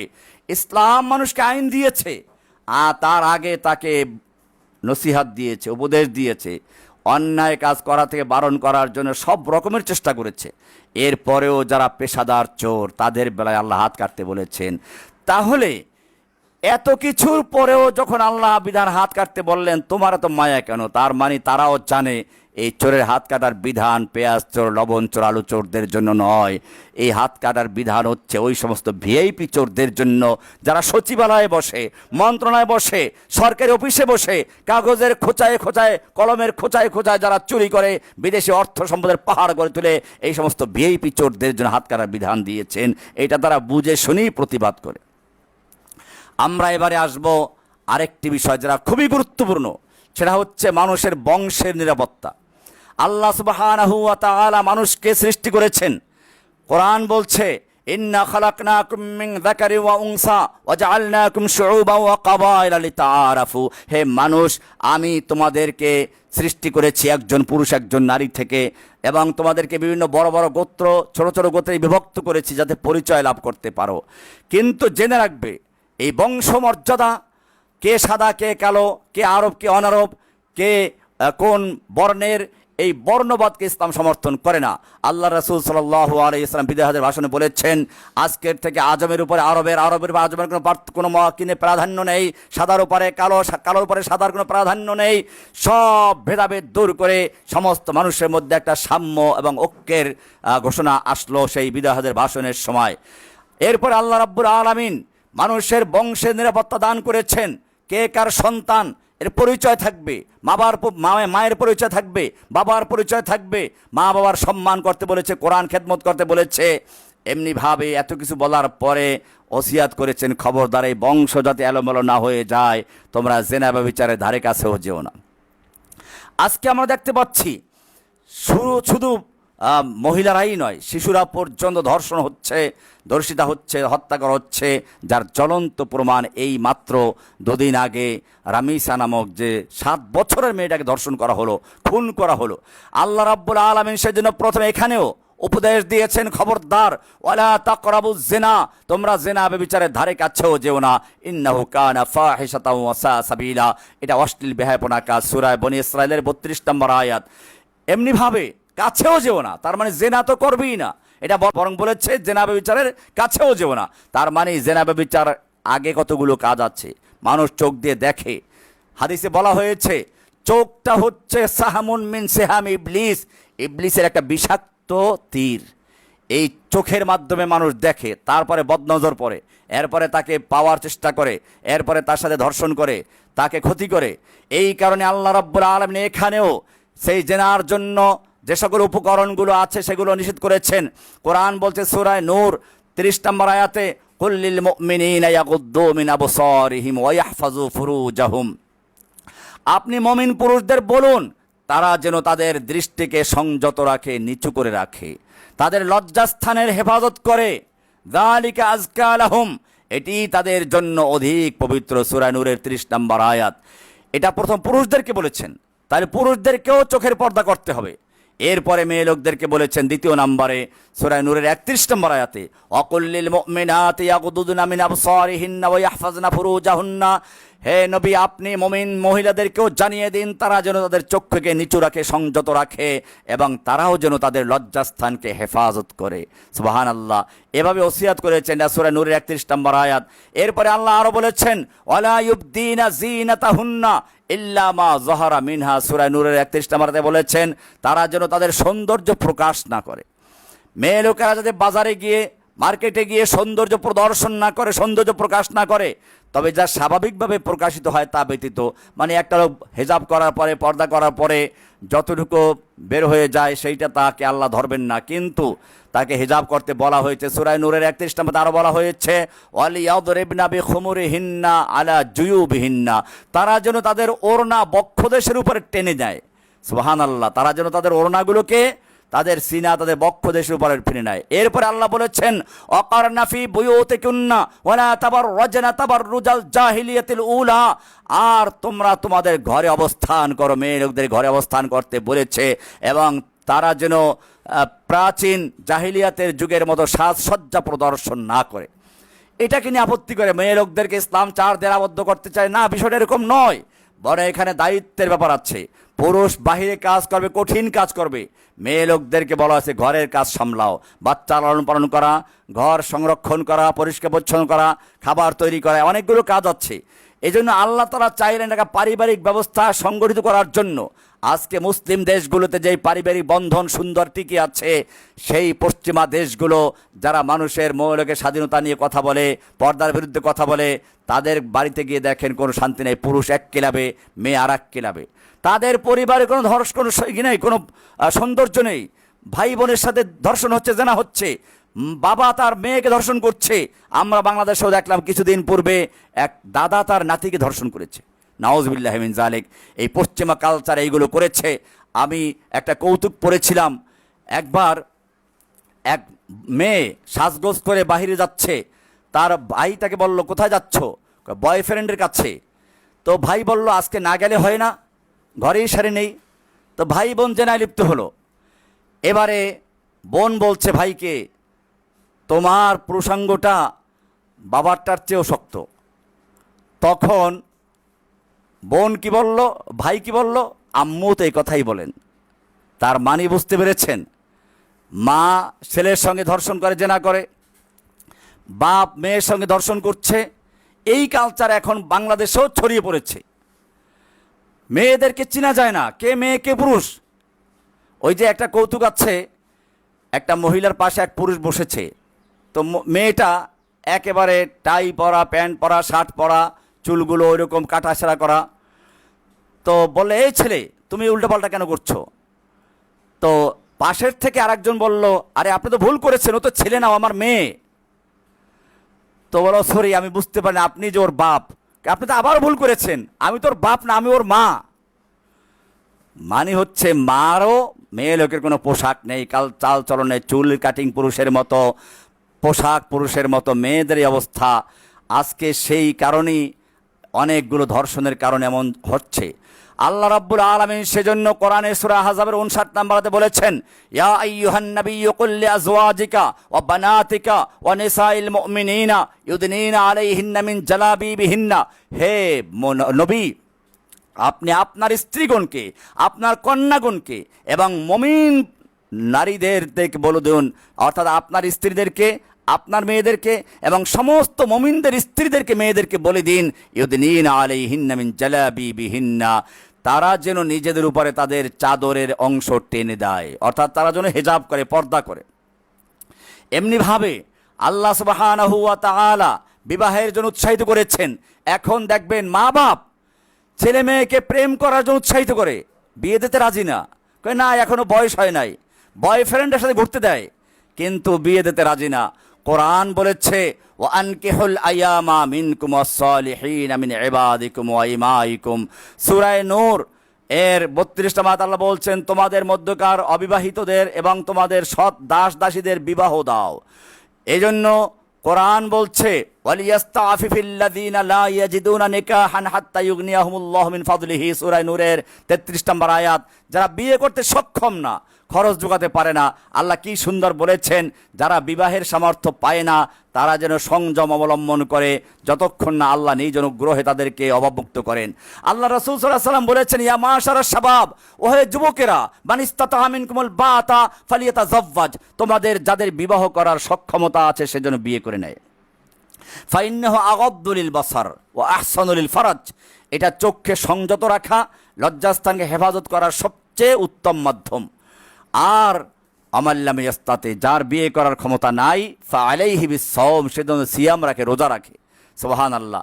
এভাবে বিয়ে করার জন্য উৎসাহিত করেছেন। এরপরে অশ্লীলতা বেহায়াপনা ছড়িয়ে না পড়ুক। কোরআন বলছে, ইন্নাল্লাযীনা ইউহিব্বুনা আন তাশিয়াল ফাহিশাতা ফিল্লাযীনা আমানু লাহুম আযাবুন আলীমুন ফিদ দুনিয়া ওয়াল আখিরা। নিশ্চয় যারা মুমিনদের মধ্যে অশ্লীলতা ছড়িয়ে পড়ুক তা পছন্দ করে, তাদের জন্য দুনিয়া ও আখিরাতে তাদের জন্য যন্ত্রণাদায়ক শাস্তি রয়েছে। সেই জন্য মনে রাখতে হবে, আল্লাহ রাব্বুল আলামিন এই বিধানগুলো দিয়েছেন যাতে করে মানুষ তার লজ্জাস্থানকে সংরক্ষণ করতে পারে, জেনা ব্যভিচারে লিপ্ত না হয়। আল্লাহ রাসূল সাল্লাল্লাহু আলাইহি ওয়াসাল্লাম বলেছেন, কুতিবা আলা ইবনে আদম নাসিবাহু মিনাজ জানা ফাল আইনা লিজনাহুমা আন নাজর ওয়াল উযুনান জানাহুমা আল ইসতিমা ওয়াল লিসানু জানাহুমা আল কালাম ওয়াল ইয়াদু জানাহুমা আল বাতশু ওয়ার রিজলু জানাহুমা আল খুতা ওয়াল কলবু ইয়াহবি ওয়া ইয়াতামান্না ওয়া ইউসাদ্দিকু যালিকা আল ফারাজ আও ইউকাযযিবুহু। আল্লাহ রাসূল সাল্লাল্লাহু আলাইহি ওয়াসাল্লাম বলেছেন, আদম সন্তানের উপরে তার অংশের ব্যভিচার নির্ধারিত রয়েছে। 2 চোখের ব্যভিচার হলো দৃষ্টি, 2 কানের ব্যভিচার হলো শোনা, দুই জিহিবার ব্যভিচার হলো কথা বলা, হাতের ব্যভিচার হলো স্পর্শ করা, পায়ের ব্যভিচার হলো চলা, আর অন্তর কামনা ও আকাঙ্ক্ষা করে অতঃপর লজ্জাস্থান তা সত্যে পরিণত করে, বাস্তবায়ন করে। তাহলে বাস্তব জেনা করার আগে অনেকগুলো জেনার ধাপ আছে। চোখের জেনা, কানের জেনা, নাকের জেনা, হাতের জেনা, পায়ের জেনা, এগুলো মানুষ করে। এইভাবে মানুষকে আল্লাহ তাআলা সতর্ক করেছেন। এরপরে আল্লাহ রাসূল সাল্লাল্লাহু আলাইহি ওয়াসাল্লাম একটা হাদিসে বলেছেন, মাইয়াদমানলি বাইনা লিহইয়াইহি ওয়া মা বাইনা রিজলাইহি আযমান লাহুল জান্নাহ। যে ব্যক্তি আমাকে তার দুই চোয়ালের মধ্যবর্তী বস্তু অর্থাৎ জিহ্বা এবং দুই পায়ের মধ্যবর্তী বস্তু অর্থাৎ লজ্জাস্থান সংরক্ষণের নিশ্চয়তা দিবে, আমি তাকে জান্নাতের নিশ্চয়তা দিব। অর্থাৎ যে ব্যক্তি তার জিহ্বা এবং লজ্জাস্থানকে নিয়ন্ত্রণ করার, পবিত্র রাখার নিশ্চয়তা দিবে, আমি তাকে জান্নাতের নিশ্চয়তা দিব। সুবহানাল্লাহ। এভাবেই আল্লাহ রাসূল সাল্লাল্লাহু আলাইহি ওয়াসাল্লাম বিবাহের জন্য উৎসাহিত করেছেন, পবিত্র থাকার জন্য উৎসাহিত করেছেন। এরপরেও যদি কোনো ব্যক্তি জিনায় ব্যভিচারে লিপ্ত হয়ে যায়, এখানেও সেই আগের মতো যেটা বলেছিলাম যে আল্লাহ তাআলা প্রথমে মলম দেন, অ্যান্টিবায়োটিক দেন, নসিহাত করেন, উপদেশ দেন, বিয়ের জন্য উৎসাহিত করেছেন, চক্ষু হেফাজত করে উৎসাহিত করেছেন, পোশাক পরিচ্ছদ ভালো করার কথা বলেছেন, পর্দা করার কথা বলেছেন। এই সব কিছু সত্ত্বেও যারা আল্লাহর কোনো হুকুম তোয়াক্কা না করে জেনা ব্যভিচারে লিপ্ত হয়, এবার তাদের জন্য সর্বশেষ চিকিৎসা অপারেশন। এটা ক্যান্সার হয়ে গেছে, এর আর কোনো ঔষধে কাজ হবে না। এবারে যদি জেনায় লিপ্ত হয়, আল্লাহ তাআলা কোরআনে স্পষ্ট বিধান দিয়েছেন সূরা নূরের 2 নম্বর আয়াত, আয-যানিয়াতু ওয়াজ-যানি ফাজলিদু কুল্লা ওয়াহিদিম মিনহুমা মিয়াতা জালদা। ব্যভিচারিণী আর ব্যভিচারী যেই হোক না কেন, তাদের 100 জলদ, 100 দৌড়া তাদেরকে মারো, বেত্রাঘাত করো। এটা আল্লাহর দিনের ব্যাপারে তাদের প্রতি দয়া করা যাবে না। কি সুন্দর কথা আল্লাহ বলছেন, ওয়ালা তাখুয বিহিমা রাফাতুন ফি দীনিল্লাহি ইন কুনতুম তুমিনুনা বিল্লাহি ওয়াল ইয়াউমিল আখির। যদি সত্যিকার মুমিন হয়ে থাকো, তাহলে আল্লাহর এই বিধান কার্যকর করতে গিয়ে কোনো রকম নমনীয়তা, কোন রকম দয়া দেখানো যাবে না। এরপরে আল্লাহ বলছেন, ওয়াল ইয়াশহাদ আযাবাহুমা তায়েফাতুম মিনাল মুমিনিন, এবং তাদের এই শাস্তি যেন মুমিনদের একটা দল প্রত্যক্ষ করে দেখে, যেন মানে প্রকাশ্যে গোপনে নয়। তাহলে বোঝা গেল জেনা ব্যভিচারের বিচার আল্লাহ প্রকাশ্যে করতে বলেছেন। কেন? এটা হচ্ছে সামাজিক অবক্ষয়, এটা সামাজিকভাবে চরম বিপর্যয় সৃষ্টি করে, মানুষের বংশ নষ্ট করে দেয়, মানুষের মান সম্মান নষ্ট করে, বিবাহ নষ্ট করে দেয়। এই কারণে আল্লাহ বলেছেন এটা কোনো জেলখানার অন্ধ কুঠুরিতে নয়। আল্লাহ বলছেন, ওয়ালিয়া শাহাদা আযাবাহুমা তায়েফাতুম মিনাল মুমিনিন। এটা সূরা নূরের 2 নম্বর আয়াত। সুতরাং প্রকাশ্যে জেনা ব্যভিচারের বিচার কার্যকর করতে হবে। এটার বিরুদ্ধে যারা কথা বলে, এটাকে যারা বর্বর আইন বলে ঘোষণা করে, এই মনে করতে হবে তাদের অন্তরে মুনাফিকি চরিত্র রয়েছে। মনে করতে হবে তারা হয়তো ইসলাম বুঝে না, না বুঝে অজ্ঞতার কারণে বলেছে, আমি তাদেরকে তওবা করতে বলবো। আর যদি জেনে বুঝে বলে থাকে, মনে রাখতে হবে তারা ইসলাম বিদ্বেষী, ইসলামের দুশ্মন, কোরআনের দুশ্মন, আল্লাহর দুশ্মন, শয়তানের পক্ষের বন্ধু। এদের বিরুদ্ধে সামাজিক প্রতিরোধ গড়ে তুলতে হবে, বিশাল আন্দোলন, সামাজিক প্রতিরোধ গড়ে তুলতে হবে। জেনা ব্যভিচারের বিচার আল্লাহ দিয়েছেন, এটা রাসূলের দায়িত্ব দেন নাই। কোরআন বলছে, আল্লাহর রাসূল আরো বলছেন, ওয়াল্লাযীনা ইয়ারমুনাল মুহসানাত, যারা মুমিনদেরকে মিথ্যা অপবাদ দিলেও চলবে না, মিথ্যা অপবাদ দেয়। কোরআন বলছে, সুম্মা লাম ইয়াতু বিআরবাতি শুহাদা, এরপরে 4 জন সাক্ষী উপস্থিত করতে না পারে। তার মানে জেনা ব্যভিচারের শাস্তি কার্যকর হওয়ার আগে 4 জন সাক্ষী নেবে। কয়জন সাক্ষী? 4 জন সাক্ষী। তাহলে বোঝা গেল আন্দাজে দিলে চলবে না। এটা হচ্ছে গণহত্যা, গণধর্ষণ। আজকে 4 জন সাক্ষী দেওয়ার মানে কি? তার মানে প্রকাশ্যে জেনা করেছে। আমরা এটা দেখতে পাই, এটা আগে কল্পনাও করা যেত না, কিন্তু এখন আমরা দেখতে পাই প্রকাশ্যে জেনা করে, একেবারে বন্ধু বান্ধবকে সাথে নিয়ে জেনা করে, গণধর্ষণ করে, মিষ্টি বিতরণ করে, সেঞ্চুরি করে। আল্লাহ রাব্বুল আলামিন এই জাতীয় লোকদের বিচারের জন্য বলেছেন, এরা যেন প্রকাশ্যে বিচার করা হয়। ওয়ালিয়াশহাদ আযাবাহুমা তায়েফাতুম মিনাল মুমিনিন, প্রকাশ্যে করো। আল্লাহ তাআলা এর জন্য বলেছেন 4 জন সাক্ষী হাজির করতে হবে, সূরা নূরের 4 নম্বর আয়াত। এরপরে আল্লাহ তাআলা বলেছেন সূরা নিসার 15 নম্বর আয়াতে, ওয়াল্লাতি ইয়াতিনাল ফাহিশাতা মিন নিসাইকুম, তোমাদের মহিলাদের মধ্যে যারা জেনা ব্যভিচারে লিপ্ত হবে, ফাস্তাশহিদু আলাইহিন্না আরবাআতাম মিনকুম, তোমাদের থেকে 4 জন সাক্ষী হাজির করো। এইভাবে 4 জন সাক্ষী যখন পেয়ে যাবে তারপরে তাদের উপরে কার্যকর করা হবে। এই হাদিসগুলো আছে মুসলিমের। খুযু আন্নি মানাসিক খুযু আন্নি কদ জাআলাল্লাহু লাহুন্না সাবিলা আল বিকরু বিল বিকরি জিলদু মিয়াতিন ওয়া নাফিউ সানাতিন। যদি অবিবাহিত লোক বিবাহ জেনা করে তাহলে তাদেরকে 100 দৌড়া মারো, 1 বছরের জন্য তাদেরকে জেলে ঢুকিয়ে দাও। অসাইয়্যিবু বিসাইয়্যিবি জিলদু মিয়াতিন ওয়া রজম। আর বিবাহিত নারী পুরুষ যদি জেনা লিপ্ত হয় তাহলে 100 বেত্রাঘাত এবং তাকে পাথর ছুঁড়ে হত্যা করো। আপনারা জানেন আল্লাহর নবী সাল্লাল্লাহু আলাইহি ওয়াসাল্লামের কাছে জীবদ্দশাতেই বিচার আসলো। একজন মহিলা একজন পুরুষ মায়েদ আল আসলামী রাদিয়াল্লাহু তাআলা আনহু, তিনি আল্লাহ রাসূলের কাছে এসে বলছেন, ইয়া রাসূলুল্লাহ ইন্নী যালামতু নাফসি ওয়া জানাইতু, আমি নিজের উপর অত্যাচার করেছি, জেনা করে ফেলেছি। ওয়া ইন্নী উরিদু আন তুতাহহিরানি, আমি চাই আপনি আমাকে পবিত্র করুন। জানেন যে এই পবিত্র করা মানে হচ্ছে পাথর ছুঁড়ে হত্যা করা। তারপরেও তিনি আল্লাহর ভয়ে, পরকালের ভয়ে আল্লাহ নবীর কাছে সে বলছেন, ইয়া রাসূলুল্লাহ আমি জুলুম করে ফেলেছি, আমি জেনা করেছি, আমাকে আপনি পবিত্র করুন। ফারাদ্দাহু রাসূলুল্লাহ সাল্লাল্লাহু আলাইহি ওয়াসাল্লাম ফালাম্মা কানা মিনাল গাদি আতাহু ফাকালা ইয়া রাসূলুল্লাহ ইন্নী জানাইতু। আল্লাহ রাসূলকে ফেরত দিলেন।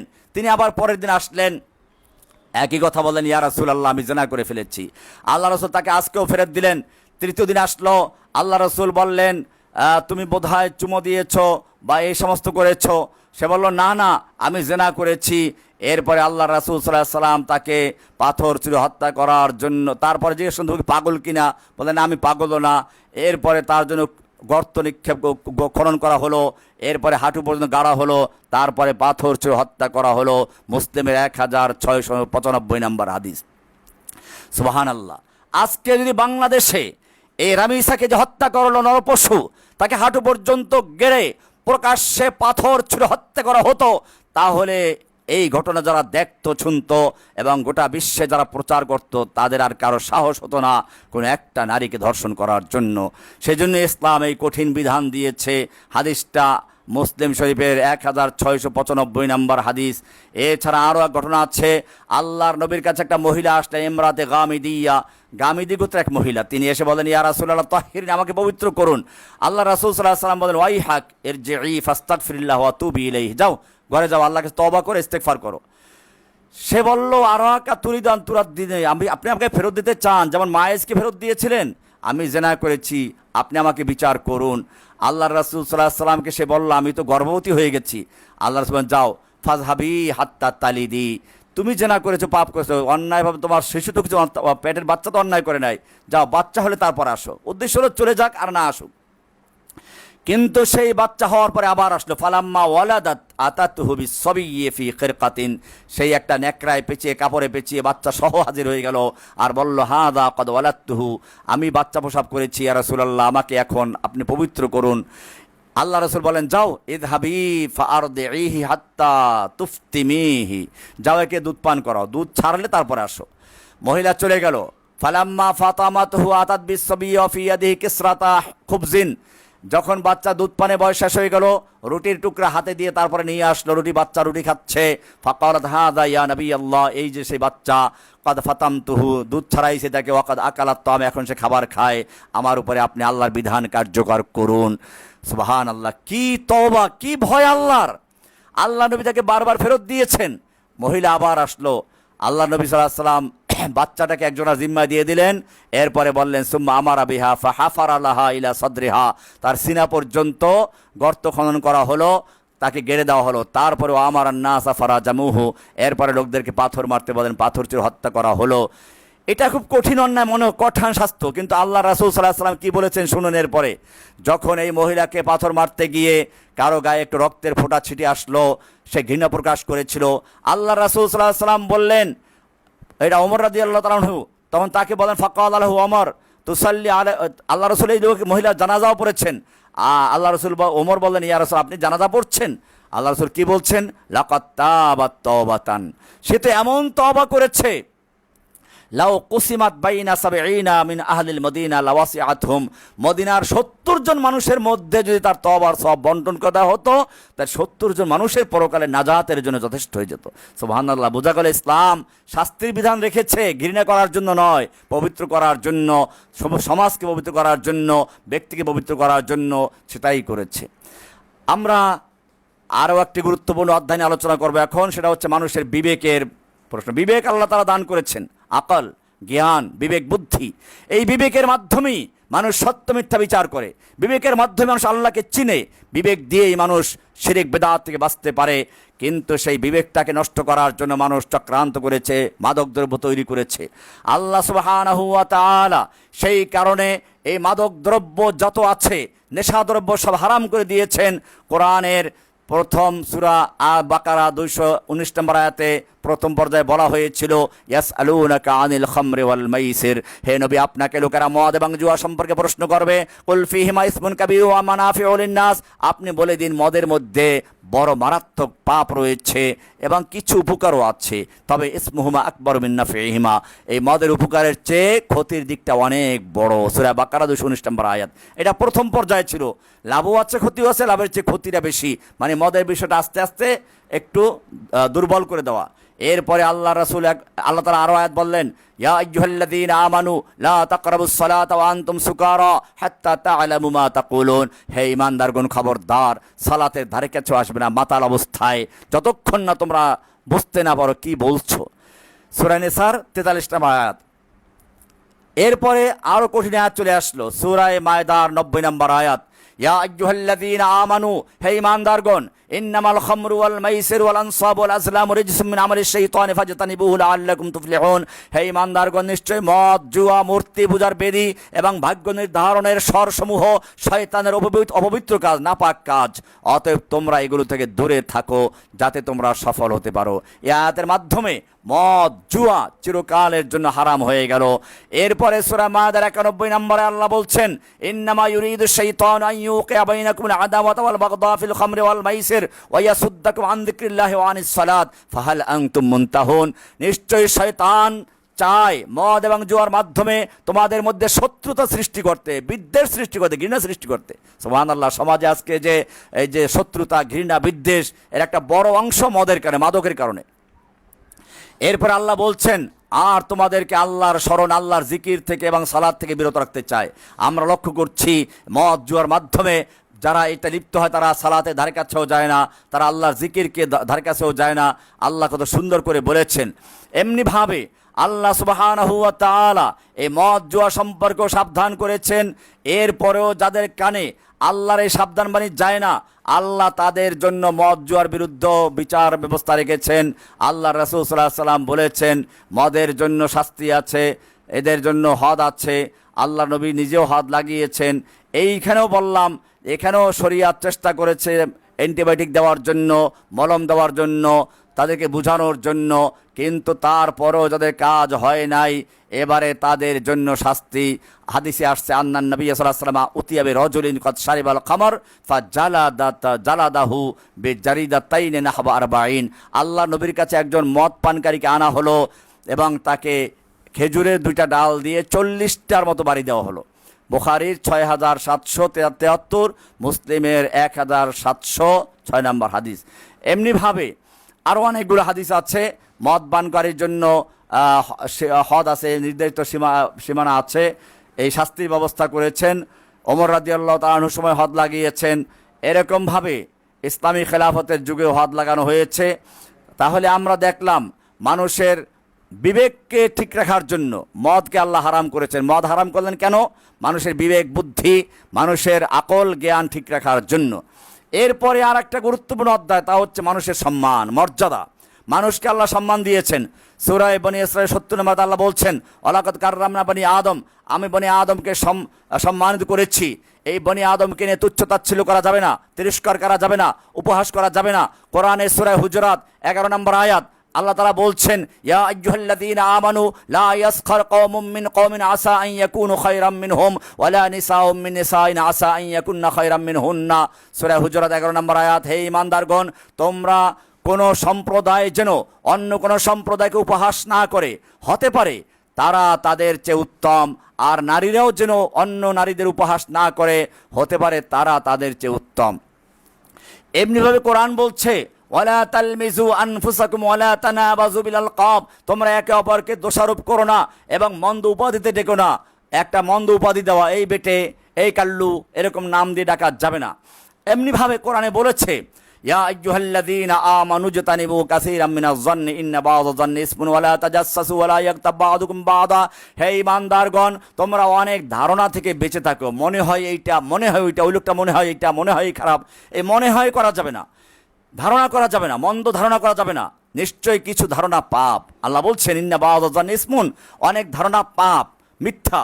এরপর আল্লাহ বলছেন তোমরা কি করো না, গোপন অনুসন্ধান করো, ওয়ালা তাজাসসু, কারো দোষ খুঁজে বের করতে যেও না, এবং ওয়ালা ইয়াগতাব বা'দুকুম বা'দা, একেবারে গীবাত করো না। এমনিভাবে আল্লাহ তাআলা সামনে বলেছেন আইয়ুহিব্বু আহাদুকুম আন ইয়াকুলা লাহমা আখিহি মাইতান ফাকারিহতুমুহু, তোমরা কি তোমাদের মৃত্যু ভাইয়ের গোশত খেতে চাও, তা তো তোমরা পছন্দ করো।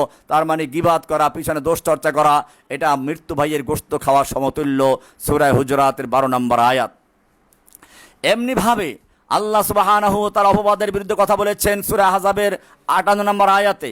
আল্লাহ রাব্বুল আলামিন বলেছেন ইন্নাল্লাযীনা ইয়ারমুনাল মুহসানাতিল গাফিলাতিল মুমিনাতিল লুইনু ফিদ দুনিয়া ওয়াল আখিরা ওয়া লাহুম আযাবুন আযীম, নিশ্চয়ই যারা সতী সাধবী এবং সরল বিশ্বাসী মুমিন নারীদের প্রতি অপবাদ দেয়, মিথ্যা জেনা তহমত লাগায়, ব্যভিচারের তহমত দেয়, তারা দুনিয়া ও আখিরাতে অভিশপ্ত এবং তাদের জন্য রয়েছে মহা বিপদ। সেই জন্য এমনিভাবে কোরআনের সূরায়ে হুমাজাতে বলা হয়েছে ওয়াইলুল লিকুল্লি হুমাজাতিল লুমাজা, ধ্বংস সেই সকল লোকদের জন্য যারা নিন্দাকারী, পরনিন্দাকারীর জন্য, যারা মানুষকে টিপ্পনি করে, যারা মানুষকে তিরস্কার করে, এরকম লোকদের জন্য আল্লাহ তাআলা বলছেন ধ্বংস। সেই জন্য মনে রাখতে হবে, মানুষের ইজ্জত সম্মান রক্ষা করার জন্য আল্লাহ তাআলা এরকমভাবে বিধান দিয়েছেন। আল্লাহ তাআলা বলেছেন মান কানা ইউমিনু বিল্লাহি ওয়াল ইয়াউমিল আখির ফালিয়াকুন খায়রান আও লিয়াসমুত, যারা পরকালে আল্লাহকে বিশ্বাস করে তারা হয়তো সত্য কথা বলবে, নতুবা চুপ থাকবে, তো মিথ্যা কথা বলবে না, গীবাত করবে না। এরকমভাবে গীবাত করতে বারণ করেছেন। আল্লাহ রাসূল সাল্লাল্লাহু আলাইহি ওয়াসাল্লাম প্রশ্ন করেছেন আতাদরুনা মাল গীবাত, গীবাত কি জানো? মানুষ মনে করে একজনের দোষ আছে, এই দোষটা পিছনে বললে সমস্যা নেই, দোষটা তার মধ্যে আছে, কয় দোষ তার সামনেও বলতে পারবো, এটা তার মধ্যে আছে। আরে ভাই, আল্লাহ রাসূল প্রশ্ন করেছেন আতাদরুনা মাল গীবাত, তুমি কি জানো গীবাত কি জিনিস? ক্বালু আল্লাহু রাসূলু আলাম। ক্বালা যিকরুকা আখাকা বিমা ইয়াকরাহু, আল্লাহ রাসূল বললেন তোমার অপর ভাইয়ের পিছনে এমন কোনো কথা আলোচনা করা যা সে অপছন্দ করে, তুমি সামনে আলোচনা করতে লজ্জা পাও। সাহাবী প্রশ্ন করলেন আফারাইতা ইন কানা ফি আখি মা আকুলু, আমি তার পিছনে যেই কথাটা বললাম যদি তার ভিতরে তা থাকে, ক্বালা ইন কানা ফিহি মা তাকুলু ফাকাদ ইগতাবতাহু, হ্যাঁ তার ভিতরে ওই দোষ যদি থাকে ওইটা পিছনে বলো, ওইটাই তো গীবাত। আর যদি ওয়াইল্লাম ইয়াকুন ফিহি, আর তার ভিতরে ওই দোষ যদি না থাকে, তুমি মন গড়া তৈরি করে বলো, ফাকাদ বাহাত্তা, তাহলে ওটা তো অপবাদ, ওটা আরো মারাত্মক। সুবহানাল্লাহ। তাহলে গীবাত হচ্ছে যে দোষটা তার ভিতরে আছে ওই দোষটা পিছনে বলা, আর যদি দোষ না থাকে সেটা পিছনে বলা হয়, ওটাকে বহতান বলা হয়, অপবাদ বলা হয়। এগুলোর থেকে সতর্ক থাকা। আল্লাহ রাসূল সাল্লাল্লাহু আলাইহি সাল্লাম বলেছেন আল মুসলিম মান সালিমা আল মুসলিমুনা মিন লিসানি ওয়া ইয়াদিহি, প্রকৃত মুসলিম হচ্ছে সে যার জিহ্বা এবং হাত থেকে অপর মুসলিমরা নিরাপদ থাকে। আল্লাহর রাসূল সাল্লাল্লাহু আলাইহি সাল্লাম বলেছেন লা তাহাসাদু ওয়ালা তানাজাসু ওয়ালা তাবাগাদু ওয়ালা তাদাবারু ওয়ালা ইয়াবিউ বা'দুকুম আলা বাইই বা'দিন ওয়া কুনু ইবাদাল্লাহি ইখওয়ানা, তোমরা পরস্পর হিংসা করো না, প্রতারণামূলক কাজ করো না, দরদাম বাড়াইও না, পরস্পর বিদ্বেষ পোষণ করো না, সম্পর্কে ছেদ করো না, একে অপরের ক্রয় বিক্রয়ের উপরে বিক্রি করো না। মানে একজন একটা জিনিস দরদাম করছে, আপনি গিয়া সেখানে টাকা বেশি দিয়ে কিনে নিয়ে আসলেন বা একটা দাম বললেন, এটাও নিষেধ করেছেন। সুবহানাল্লাহ, কি সুন্দর করে আল্লাহ রাসূল সাল্লাল্লাহু আলাইহি ওয়াসাল্লাম বলেছেন। এরপরে বলেছেন লা ইয়াহিল্লু লিল মুসলিম আন ইয়াহজুরা আখাহু ফাওকা সালাসি লায়ালিন, কোন মুসলিমের জন্য বৈধ নয়, জায়েজ নয় তার অপর মুসলিম ভাইয়ের সাথে 3 দিনের বেশি সম্পর্ক বর্জন করা। 3 দিনের বেশি মন কালা করে থাকা, কথা না বলে থাকা, সম্পর্ক নষ্ট করা, এটা উচিত নয়। হাদিসটা বুখারীর 6077, মুসলিমের 2560 নম্বর হাদিস, বুখারী মুসলিমের সহিহ হাদিস। এমনিভাবে আল্লাহ রাসূল বলেছেন লা ইয়াদখুলুল জান্নাতা নাম্মামুন, চগলখোর কখনো জান্নাতে প্রবেশ করবে না। চগলখোর কি জিনিস? মানে একজনের দোষ আরেকজনকে বলা, তারটা আবার প্রথম জনকে বলা, এটা মারাত্মক জিনিস। এটা আমি একটা গল্প আগেও বলেছি, বলতে গেলে আর সময় লাগবে।